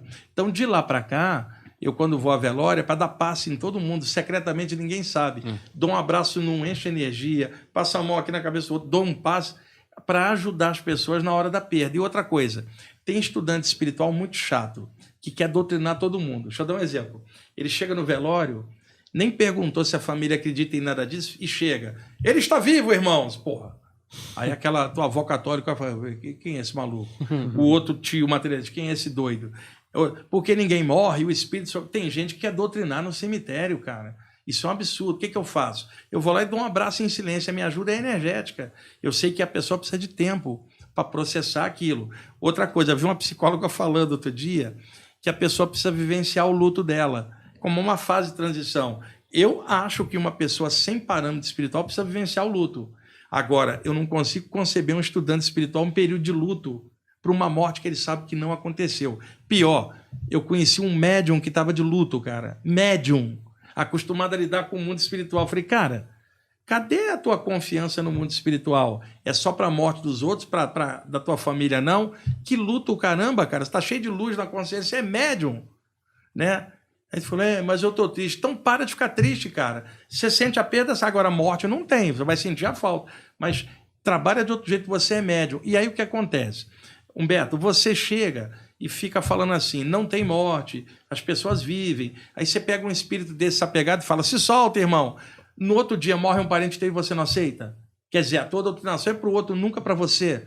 Então tem muito estudante que fica irritado quando eu falo uma coisa dessa. E outra, Jesus estava indo para um lugar, o pessoal fala, um cara chegou, eu não me lembro o trecho, ele vira e fala assim, deixa que os mortos enterrem os seus mortos. Morto enterrando morto, um morto era o cadáver, o outro era morto de consciência. Jesus estava falando isso. Então, e Jesus que falava de vida eterna, não vida no cemitério. E então tem gente que estuda a parte espiritual, mas não cai o entendimento, cara, fica só naquilo e na hora da perda ela se derruba toda. A minha mãe desencarnou. Dias antes eu avisei que ela ia embora, estava doente já. Eu vi uma luz todo dia se aproximando da minha mãe, bem longe, Humberto, dias antes. Cada dia que se aproximava, a luz estava mais perto. Falei, quando essa luz estiver em cima é a hora. Aí uma noite antes eu vi e falei, já avisei, ela vai embora amanhã. Dito e feito. Isso era uma quinta-feira. Fui lá no velório, estava cheio de religiosos lá. Eu respeitei a religião deles, mas eu tranquilo, né? Eu me lembro que o pastor me mostrou o cadáver da minha mãe no caixão, todo organizadinho, bonitinho, com flores. Olha aqui, a igreja caprichou. Eu falei, pastor, sou espiritualista, isso aí não vale nada para mim. Falei bem claro, o senhor me conhece desde a adolescência. A minha mãe está do outro lado, isso aqui é só uma casca. Eu falei claramente para ele, mas não cheguei e fiquei doutrinando ninguém. É que ele falou comigo. No dia seguinte, eu tinha uma palestra de vida após a morte aqui em São Paulo. Veja, me comportei claramente, coerentemente com o que eu acho, e no dia seguinte estava dando uma palestra de vida após a morte com moral. Agora, se eu tivesse desabado porque minha mãe foi embora, como é que eu teria moral para fazer uma palestra? Humberto, você vai confiar num sensitivo que fala de vida após a morte, quando a mãe dele morre, ele desaba? Como é que você vai confiar na palestra desse cara, o que ele escreve? Então, você tem que ser coerente e equilibrado. E aí a minha mãe, uns meses depois, eu comecei a vê-la. A minha mãe apareceu na sala do meu apartamento, espiritualmente, com um corpo luminoso, todo, sem roupa nenhuma, nua, mas não nu no sentido como a gente olha aqui, toda luminosa. E ela falava assim, apavorada, meu filho, você que mexe com essas coisas, me explica por que sai luz de mim. Eu falei, mãe, fica contente, teu corpo espiritual tá legal, você era uma boa pessoa, ajudou um monte de gente. E dias após a morte da minha mãe, eu vi um espírito com ela, e ele mostrava assim um ambiente cheio de petardos e fumaça no ar, como se fosse um ambiente explodindo coisas no ar. E ele falando mentalmente para ela, e ela não me via. Você está vendo esses petardos? São as formas mentais de religiosos da tua religião falando de inferno e de diabo. Olha aí essas formas escuras. Você, para passar daqui para outro plano, tem que se livrar disso. Deus é amor, Deus é luz, não tem diabo nenhum porque Deus é amor. Falando para minha mãe claramente, eu não precisei ajudar minha mãe, era uma ótima pessoa, só que ela era radical na religião. E eu estava vendo esse mentor explicar para ela. A minha mãe também, é legal falar isso, cuidou de 3 filhos, aquela mãe clássica do Nordeste, que veio para o Rio de Janeiro, casou com meu pai carioca e passou a vida cuidando de filhos, aquela mãe standard antiga, que não é a mulher moderna de hoje. Eu vi minha mãe com um grupo de mulheres, todas já de idade, que tinham sido mães e esposas cá embaixo. Era uma espécie de local paradisíaco, com praia, tipo um spa, e eu vi uma presença feminina, que era luminosa, mas tinha uma silhueta feminina, dizendo para elas assim, esqueçam dos filhos e dos maridos, vocês precisam viver agora, vocês viverem em função da vida dos seus filhos, tirem um tempo agora para vocês, com o sagrado feminino que vocês representam como mulheres. Estava empoderando a minha mãe, deixando ela mulher livre de novo, tirando a ideia de ser mãe de 3 filhos e ser esposa, passiva e conservadora, empoderando ela não para ficar contra o masculino sagrado, mas para ela ser feliz pela primeira vez, depois de tantos anos, minha mãe vivendo, curtindo uma praia do lado de lá. Quantas mães não são assim, cara? E ganhando novamente essa noção de ser feliz por ela mesma. E hoje, quando eu vejo a minha mãe, ela normalmente me pergunta coisas de família, preocupada com meu pai, que está velhinho, meus irmãos, aquela coisa, mas com uma outra maneira. E a minha mãe só foi me conhecer do lado de lá, cara. Porque do lado de lá, mostraram para ela o trabalho que eu estava fazendo do lado de cá, e aí minha mãe ganhou um respeito por mim muito grande. Primeiro, hoje, ela sabe que eu não sou apenas filho dela, eu sou um espírito encarnado com trabalho e evoluindo e aprendendo. E ela hoje sabe que eu não sou um filho dela, eu sou filho do universo. E que ela não é minha mãe, ela foi minha mãe. Ela é também uma centelha vital de Deus, que teve aqui, teve 3 filhos. Agora ela é um espírito. Vai para o espaço, cara, vai expandir a consciência. Quebra essa ideia só de ser mãe. Você é uma consciência avançada agora, vai expandir, vai buscar o amor que Jesus te falava, cara. Não fica preocupada com teus filhos, com teu marido, eles têm o tempo dele. Vai viver, mulher. Sabe, eu tenho falado isso para minha mãe. Agora, preciso contar outra coisa. Minha mãe tinha uma amiga do candomblé, quando ela era católica. Grande amiga. Quando minha mãe virou evangélica, por motivo ideológico, ela não quis falar mais com a amiga que era do candomblé. Ela passou a aturar quando essa amiga ia visitar ela. E essa senhora gostava muito de mim e do meu irmão caçula, né? Os filhos dela, meus amigos também. Com o tempo, ela desencarnou de câncer. E ela era frequentadora assídua do candomblé. Quem ajudou depois minha mãe a se adaptar do lado de lá foi essa senhora do candomblé, que ajudou minha mãe a entender as coisas do lado de lá. Tem que falar isso em público, sim, tá? E essa senhora, quando eu era pequeno, que ela achava que eu estava aprontando algo, Humberto, ela chegava e falava assim, ó, tô de olho, hein, moleque, ó. Fazia assim, Daniel, para mim. E ela era austera, severa, né? Você sabe que às vezes ela aparece para mim, primeira coisa que ela faz, assim, ó, para mim, ó, de brincadeira. Tipo assim, eu tô de olho no que você está fazendo, que bom que você está fazendo isso. Outro dia, ela apareceu na sala do meu apartamento, eu acordei no quarto paralisado, minha aura dilatou, flutuei para fora, fui até a sala, ela estava com um grupo de espíritos lá em casa, falou assim, eu vim apresentar eles para você e dizer que eu conheço você para eles. E esse aqui é o Wagner, assim, Você tem uma ideia, é natural, não era um ser do além, não era divindade, não era um capeta, é uma pessoa do lado de lá que eu conheci aqui. E ela está muito bem, sendo que aquele era bem radical, né? Mas ela também abriu muita cabeça do lado de lá, está trabalhando, e foi ela que ajudou minha mãe em certa parte. Que doideira. E tem uma coisa que você tem falado aí, e eu acho que talvez tenha a ver, por exemplo, na minha compreensão de meditação, por exemplo, existe um distanciamento, né? Você, pelo que a galera fala, você trabalha a respiração e tudo mais, e os pensamentos você tenta se distanciar daqueles pensamentos ali, por exemplo. E uma coisa que na passagem, uma coisa que você tem falado aqui, ela é sua mãe ou ela foi sua mãe por um período de tempo e existe um distanciamento no sentido que você é filho do universo e ela foi sua mãe ali naquele momento, mas se ela tiver um pouco de desapego, ela precisa trabalhar nela mesmo e não trabalhar em cima do seu bem-estar e tal. Exatamente. A meditação também ajuda nessa situação... Isso. E outra, em nenhum instante na cabeça dela, ela deixou de ser minha mãe, mas é a mãe com a consciência expandida e não a mãe com a consciência contraída. Essa relação, ela perdura até por vidas, por causa dos sentimentos, mas ela vai crescendo cada vez mais. Ela não vai dar esse distanciamento intelectual frio, não. Há uma compreensão, cara. Ainda mais se já tiveram contato em vidas anteriores, em outras condições, né? E a meditação, só para desmistificar um pouco, a consciência não é a mente. A consciência usa para produzir pensamento. Então a gente fica tão embolada com o pensamento que a gente faz autoidentificação. Quando você medita, você observa os próprios pensamentos girando. A natureza da mente é produzir pensamento, né?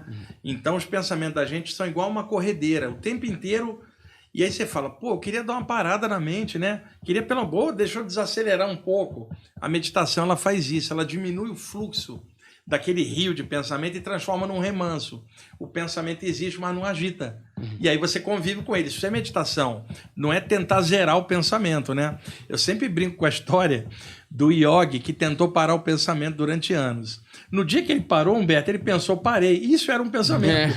Então, não há como você zerar. Há como você deixar a mente tranquila, onde existe o fluxo mental, mas você está como observador dele, tranquilamente interagindo em paz. Agora, deixa eu dar 2 dicas para o pessoal. Eu tenho falado nisso com frequência, inclusive falei nisso no meu último programa de rádio. Na hora que você vai tomar um banho, é possível fazer uma meditação de 3, 4 minutos. Quando a gente vai tomar banho, a água tem alta condutibilidade energética. Por isso, tomar um choque dentro da água é pior. Então, quando você toma um banho, a água não limpa só a sua pele, ela carreia fluidos, energias para fora e dá um relaxamento natural. Ou seja, em algum ponto, o campo energético com alta condutibilidade da água limpa parte do campo energético do corpo, não estou falando mente, do corpo, isso dá uma relaxada. Mas veja o problema. A gente, enquanto está tomando banho, fica com a mente pensando num monte de coisa. Por exemplo, o Humberto ali fala assim, bom, enquanto tomando banho, eu vou preparar o meu próximo stand-up assim. Ele não está prestando atenção na água nem nele. A mente dele está à frente do corpo dele, ou seja, o corpo está no momento presente. Tomando banho, a mente está pensando no show de sábado. Ela está à frente. E isso vai causar ansiedade, né? Se as pessoas puderem tomar banho, prestando atenção no banho, por 3, 4 minutos, não é muito. Tipo, este momento é meu. É que, por exemplo, vou sair para tomar um café com vocês. Aí você fala, vamos tomar um café por quê? Para gente sair um pouquinho do escritório, espairar um pouquinho. Tomar um banho também é espairar, você sai um pouco da mente. Preste atenção na água caindo. Tá? Por exemplo, eu agradeço o banho, porque eu sei que tem lugares onde a seca é enorme, a pessoa não tem água nem para beber. Quanto mais para tomar banho, eu posso tomar um banho. Então eu agradeço a um poder maior, tomo banho prestando atenção na água caindo, às vezes viro minhas mãos e energeticamente me aplico energia, mas eu curto o banho e evito deixar o pensamento fluir. Pode-se tomar um banho escutando música também, prestando atenção na mão. Sabe aquele solo de guitarra que você fala, tô aqui embaixo da água, que felicidade, essa água caindo, essa guitarra inspirada, Senhor, obrigado. Aquela coisa legal. Se você acostumar a fazer isso por uns 6 meses, todas as vezes que entrar no box do banheiro, tá? Você entrou no box, o que o teu cérebro vai ficar condicionado? Que todas as vezes que você entra no box para tomar banho, é o teu momento, tá na hora da mente relaxar. O danado desliga um pouco. Depois de 6 meses prestando atenção no banho. Cada vez que você entrar, você vai notar que você relaxa só de entrar no box, porque ele desarma a ansiedade. Então, tomar banho é meditação, se você souber. Observa como tua mente acelera pensando em outras coisas quando você está no banho. Ou às vezes fazendo barba, pensando em coisa. Toma um banho prestando atenção na água e em você. Curte o momento, igual você vai curtir um solo de guitarra da banda que você ama, você fala, deixa eu fechar os olhos para escutar esse trecho. Deixa eu fechar os olhos para sentir essa água. Você sai desse banho 3 minutos depois, mentalmente mais tranquilo. Com o passar dos meses, entrou no box, o cérebro já prepara para relaxar. Você criou uma meditação simples. Segundo ponto, técnica chinesa taoísta. Faça uma xícara de café, de chá, de ervas sem cafeína, já que é para relaxar. Senta com a xícara morna, ervas do jeito que você quiser, mas que não tenha cafeína. Põe uma música que você gosta, do gênero que você gosta, mas algo tranquilo, não vai ser um heavy metal, por exemplo. Não, uma coisa mais tranquila, para tua mente relaxar. Fecha os olhos, começa a sorver pequenos goles do chá sem abrir os olhos. Você não vai poder sorver tudo rápido, porque está morno. Você vai sorver um pequeno gole, daqui a pouco outro. O sentido da visão carrega a atenção da gente para fora, né? E fora é movimento, então os olhos da gente.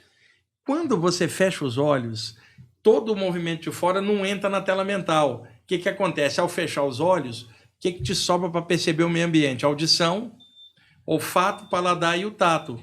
Mas 90% do tempo a gente usa a visão, exceção do deficiente auditivo. Então, quando você fecha os olhos, você vai prestar mais atenção no gosto do chá, porque o paladar fica mais apurado, porque a visão não está distraindo com o movimento de fora.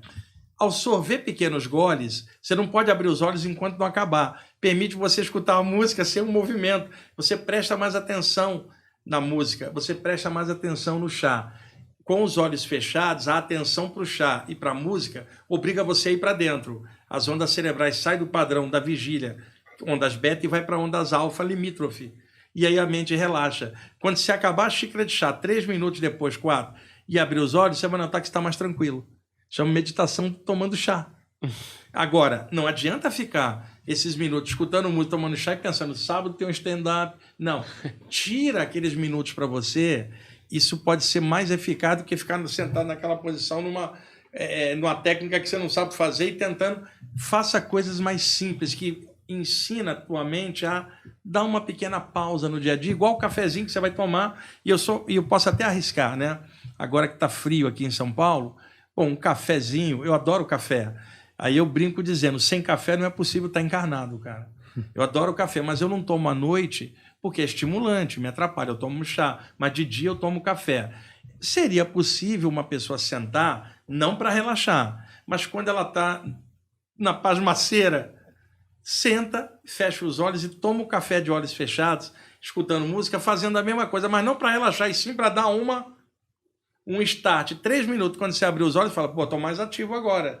Então, é possível mini meditações dentro das coisas do dia a dia. Essas pequenas coisas podem ser crucial. Por exemplo, você está no intervalo de um show, Humberto, e você sabe que vai ter que voltar. Pô, tira 5 minutos para o teu café, toma ele de olhos fechados, prestando atenção no café. Sabe, tentando algo melhor, você às vezes volta melhor para o segundo turno do teu espetáculo. Você deu um tempinho para se acalma a tua ansiedade. Maravilhoso. Olha, antes da gente finalizar, eu queria uma fofoquinha aqui, viu? O momento da fofoca do Wagner. Que é importante. Só me pede pra falar de política, Alberto. Não, pelo amor de Deus, política. cara. Eu detesto essa apesar que... Não é política. Quem você votou? Tô brincando. O corte aqui... Eu votei em alguém e voto é secreto.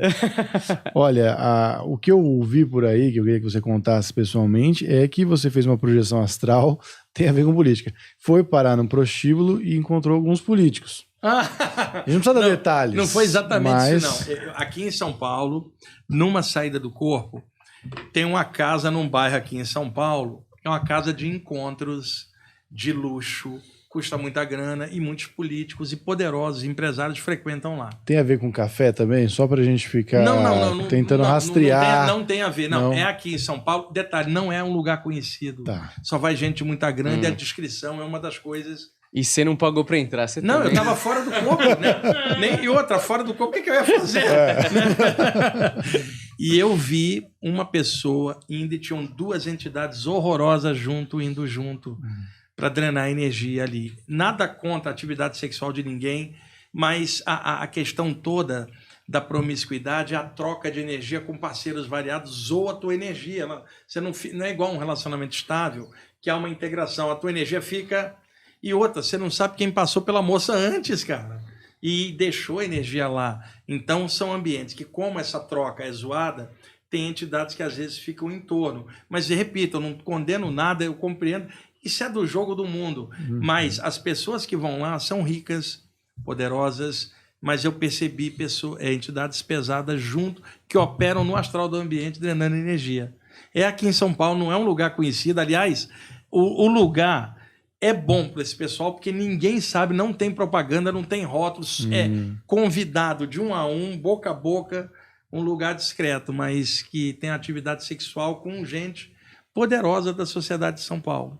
E não é por acaso, assim, um político que parece muito Daniel, assim, que vazou um vídeo um tempo atrás. Eu não vi, não sei dizer. Não sabe quem é. Eu não sei quem é, não sei dessa história, não. Vai que era o Daniel, cara. Você tá pensando que era o político. Você falou poderosa. Não, mas o Daniel passa naquele vídeo aí. Fazer a barba passa não é fácil. importante o nome. E eu já vi coisas assim, algumas que eu não posso contar. Assim, sabe? É coisa mais cavernosa, né? Mas a gente conta isso como forma de alerta. E repetindo, nada de condenação sobre a sexualidade. Cada um faz o que quiser da sua vida, mas era um ponto com uma energia muito ruim. Mas, Wagner, quando aconteceu isso, se você entendia o motivo de estar sendo levado para lá? Sim, para observar. Observar e depois falar como um alerta. Não em relação a pessoas, mas em relação à sexualidade mal trabalhada, cara, mal resolvida. Pô, o sujeito que está indo ali, pô, por que ele não está bem com a parceira dele? Se não está bem, separa, pô, e vai ser feliz. Mas ali não é felicidade, é só sexo. Não há uma integração afetiva e nem está se pedindo isso ali. Aquilo, por ser só aquilo, é só uma troca de energia. O problema, se você troca energia com o Buda, maravilhoso. Trocou energia com uma Bodhisattva, maravilhoso. Você vai sair melhor. Agora, trocar energia com uma pessoa que vários parceiros passaram junto, a tua energia pode ficar complicada. E não foi o Buda que passou lá antes. Então, nesse sentido, é que eu falo. E eu não tenho condenação com quem trabalha nessa área também, não. Até isso, eu tenho a mente muito clara de que existem coisas no mundo que são assim. Mas o alerta a troca de energia é muito suja nesses ambientes. É isso que eu estou querendo dizer. E acaba, de alguma forma, afetando a pessoa em algum ponto. Melhor não ir, né? O melhor, embora pareça uma coisa conservadora, é um relacionamento estável e equilibrado. Mas cada um é que sabe o que aperta o calo no seu relacionamento. Eu de fora, sabe, vai meter num briga de casal, não se sabe o que está ali, mas eu sempre achei, se há uma relação, tem que ser para deixar os dois bem. Um equilibrar o outro, aproveitando a passagem na Terra, um ajuda o outro a evoluir melhor, com a compreensão e companhia, um ajuda o outro, uma dupla de evolução no relacionamento. Isso seria muito legal. Então, isso ajudaria e evitaria exposição à troca de energia com tantos parceiros. Hoje a garotada sai para a balada e troca, às vezes, com vários parceiros. Eu entendo a juventude ser assim. Quando eu era jovem, a minha cabeça também era assim. Mas hoje, olhando espiritualmente, muitos jovens também gostando da parte espiritual, tem que alertar a eles. O melhor é uma relação equilibrada, estável, bacana, que dê segurança para ela caminhar em outras áreas, cara, porque ela está com alguém legal e valorizar o relacionamento sadio. Às vezes as pessoas conseguem ter um grande amor e depois joga fora por algum motivo, pisoteia. Tem um ditado hermético que fala assim: uma grande ideia não cabe numa mente tacanha e um grande amor não cabe num coração miserável. Tem pessoas que estão atrás da pessoa perfeita e elas já tiveram e derrubaram aquilo por algum motivo dela, estragou tudo e ainda continua atrás da pessoa perfeita, que não existe. Existem pessoas com altos e baixos. E às vezes você encontra alguém que, na média, é interessante de você conviver e gostar. Isso ainda é um caminho legal, cara. Não tem nada a ver com ser conservador ou progressista. Isso é do jogo. Um relacionamento estável, ele equilibra as energias da pessoa e evita a exposição para muitos parceiros. Fica a dica aí pro Paulinho, que é surubeiro, né? Ó, Paulinho, que decepção, hein? Sou. Olha a minha cara. Eu cheguei aqui, olhei o Paulinho e falei, esse é um homem de bem. Engana, né? O lado B é Engana. outro, Daniel. Você vê ele todo de preto, ele tá parecendo o Steven Seagal, meu. Paulinho Paulada.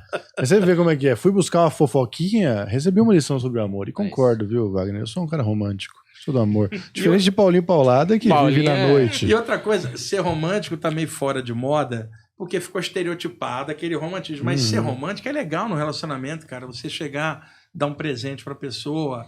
Vamos comer fora. Sabe, as coisinhas pequenas. Posso fazer um café para nós dois? Sabe, coisinhas pequenas, é o cuidado com a outra pessoa, que você não pode perder, pode estar com 80 anos, mas tem gente que entra no automatismo no relacionamento, cara. Fica aquela coisa pro forma, né? Já perde a brincadeira do casal, a intimidade, aquela brincadeira sadia que um casal tem em vários níveis, né? Já não vai pro cinema de mão dada, sabe? Pô, eu acho legal. Outro dia vi um casal de idade indo pro cinema no shopping de mão dada, achei um barato. Falei, pô, não perderam a magia.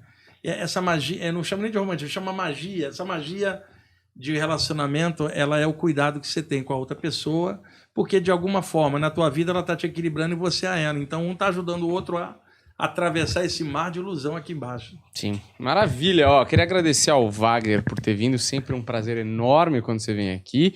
Lembrando também ao pessoal que o Wagner é o nosso titular na meia esquerda no Projeto Farol, o novo canal aqui de produções do Planeta, tá certo? O Wagner vai estar lá, Edu Scarfon, Vandinha e Selena, cada um vai ter um programa próprio lá, numa programação semanal lá, com certeza você vai curtir. Dá uma olhada, fica ligeiro que vai rolar e fica esperto também no Instagram do Planeta que a gente tem mais informações e no canal, no Instagram de vocês também, né? E posso dar uma informação Claro. a mais? Estava combinando com eles, pessoal. Muita gente de fora de São Paulo me cobra, puxa, as palestras que você faz só são presenciais. Eu não gosto de filmar palestra porque fora do contexto é mal entendido. Por exemplo, vocês estão na palestra, eu brinco com o Daniel na palestra. Uma brincadeira para quebrar o gelo na palestra. Aí alguém de fora fala, esse cara não é sério, tá brincando, não entendeu o contexto. Você faz stand-up, você vai manter a atenção do pessoal, você tem que ter um jeito didático. Alguém assistindo aquilo de fora não estava lá. Então, o pessoal me cobra muito. Faz as palestras online, eu não faço, eu faço presencial. O que eu pretendo fazer no programa? Eu trago, por exemplo, uma mini palestra sobre o Deus Shiva. Aí eu projeto as imagens no telão, vai passar... E naquele programa eu falo tudo sobre o Deus Shiva, mostrando imagens. No programa seguinte, ao vivo, eu respondo perguntas daquele tema abordado. Numa outra eu venho e falo de chakras, usando imagens. Na outra eu respondo perguntas. Então eu gostaria de fazer mini palestras no programa com imagens e abrindo para perguntas no programa seguinte. Eu acho que vai ser uma coisa bem legal e vai abrir muita informação de um monte de temas. Eu tenho certeza que vai ser maravilhoso, vai ajudar muita gente, as pessoas vão estar muito interessadas, como se mostraram todas as vezes que você veio aqui. Eu acho que dessa vez você vai poder fazer um conteúdo mais personalizado, do jeito que você quer fazer, atendendo ao pessoal. E também lembrando aí os livros do Wagner Borges, A Flama Espiritual, esse primeiro aqui. Onde que tá a venda mesmo, Só Wagner? lá no IPPB. No IPPB. Esse tem toda a livraria. Viagem Espiritual. Opa! Isso aqui é muito livro, Wagner. Saídas do Corpo. Aqui. Saídas do Corpo aqui no Viagem Espiritual, que tem toda a livraria. E o do Krishna, que vai ser relançado agora em novembro, com o dobro do tamanho. Maravilha. A nova edição. E você esqueceu. Mais uma tela. Ah lá, Trouxe isso agora. aqui, E tem ó. o Falando de Vida Após Eu a não achei Morte. o momento certo Esse pra também colocar no acha em assunto. qualquer editora Luz da Serra. Eu fiz esse livro para ajudar o pessoal que perdeu alguém, cara, com textos legais. Agora, uma coisa boa. Lá no meu site, o IPPB, tem uma seção de download de livros gratuitos que a pessoa pode baixar e tem um livro chamado Algo Mais, Um Amor, Uma Luz. Botei gratuito para ajudar pessoas que perderam alguém. São textos lindos que falam de mortalidade da consciência. Pode baixar gratuito, como eu já tenho os livros traduzidos, aí uns 5 ou 6 deles traduzidos já para espanhol, inglês e italiano. Qual que é o site? ippb.org.br. Maravilha. E o meu canal no YouTube é Wagner Borges mesmo. E no Instagram é @Wagner Deloy Borges. Lá o Diego toma conta para mim, porque é tanta mensagem que eu não consigo. Imagina. Aí ele cuida para mim do Instagram, né? Pra eu ficar respondendo pergunta, eu não faço outra coisa, porque é muita gente. Maravilha, então é isso aí, fiquem ligados, fiquem atentos, que com certeza, como vocês puderam ver, não só por esse episódio do Wagner, como os outros dois, tem muito conteúdo bacana aí pra você que é interessado e pra você que tá começando a se interessar, tá certo? Deixa o like aí, segue a gente, muito obrigado, valeu e até a próxima.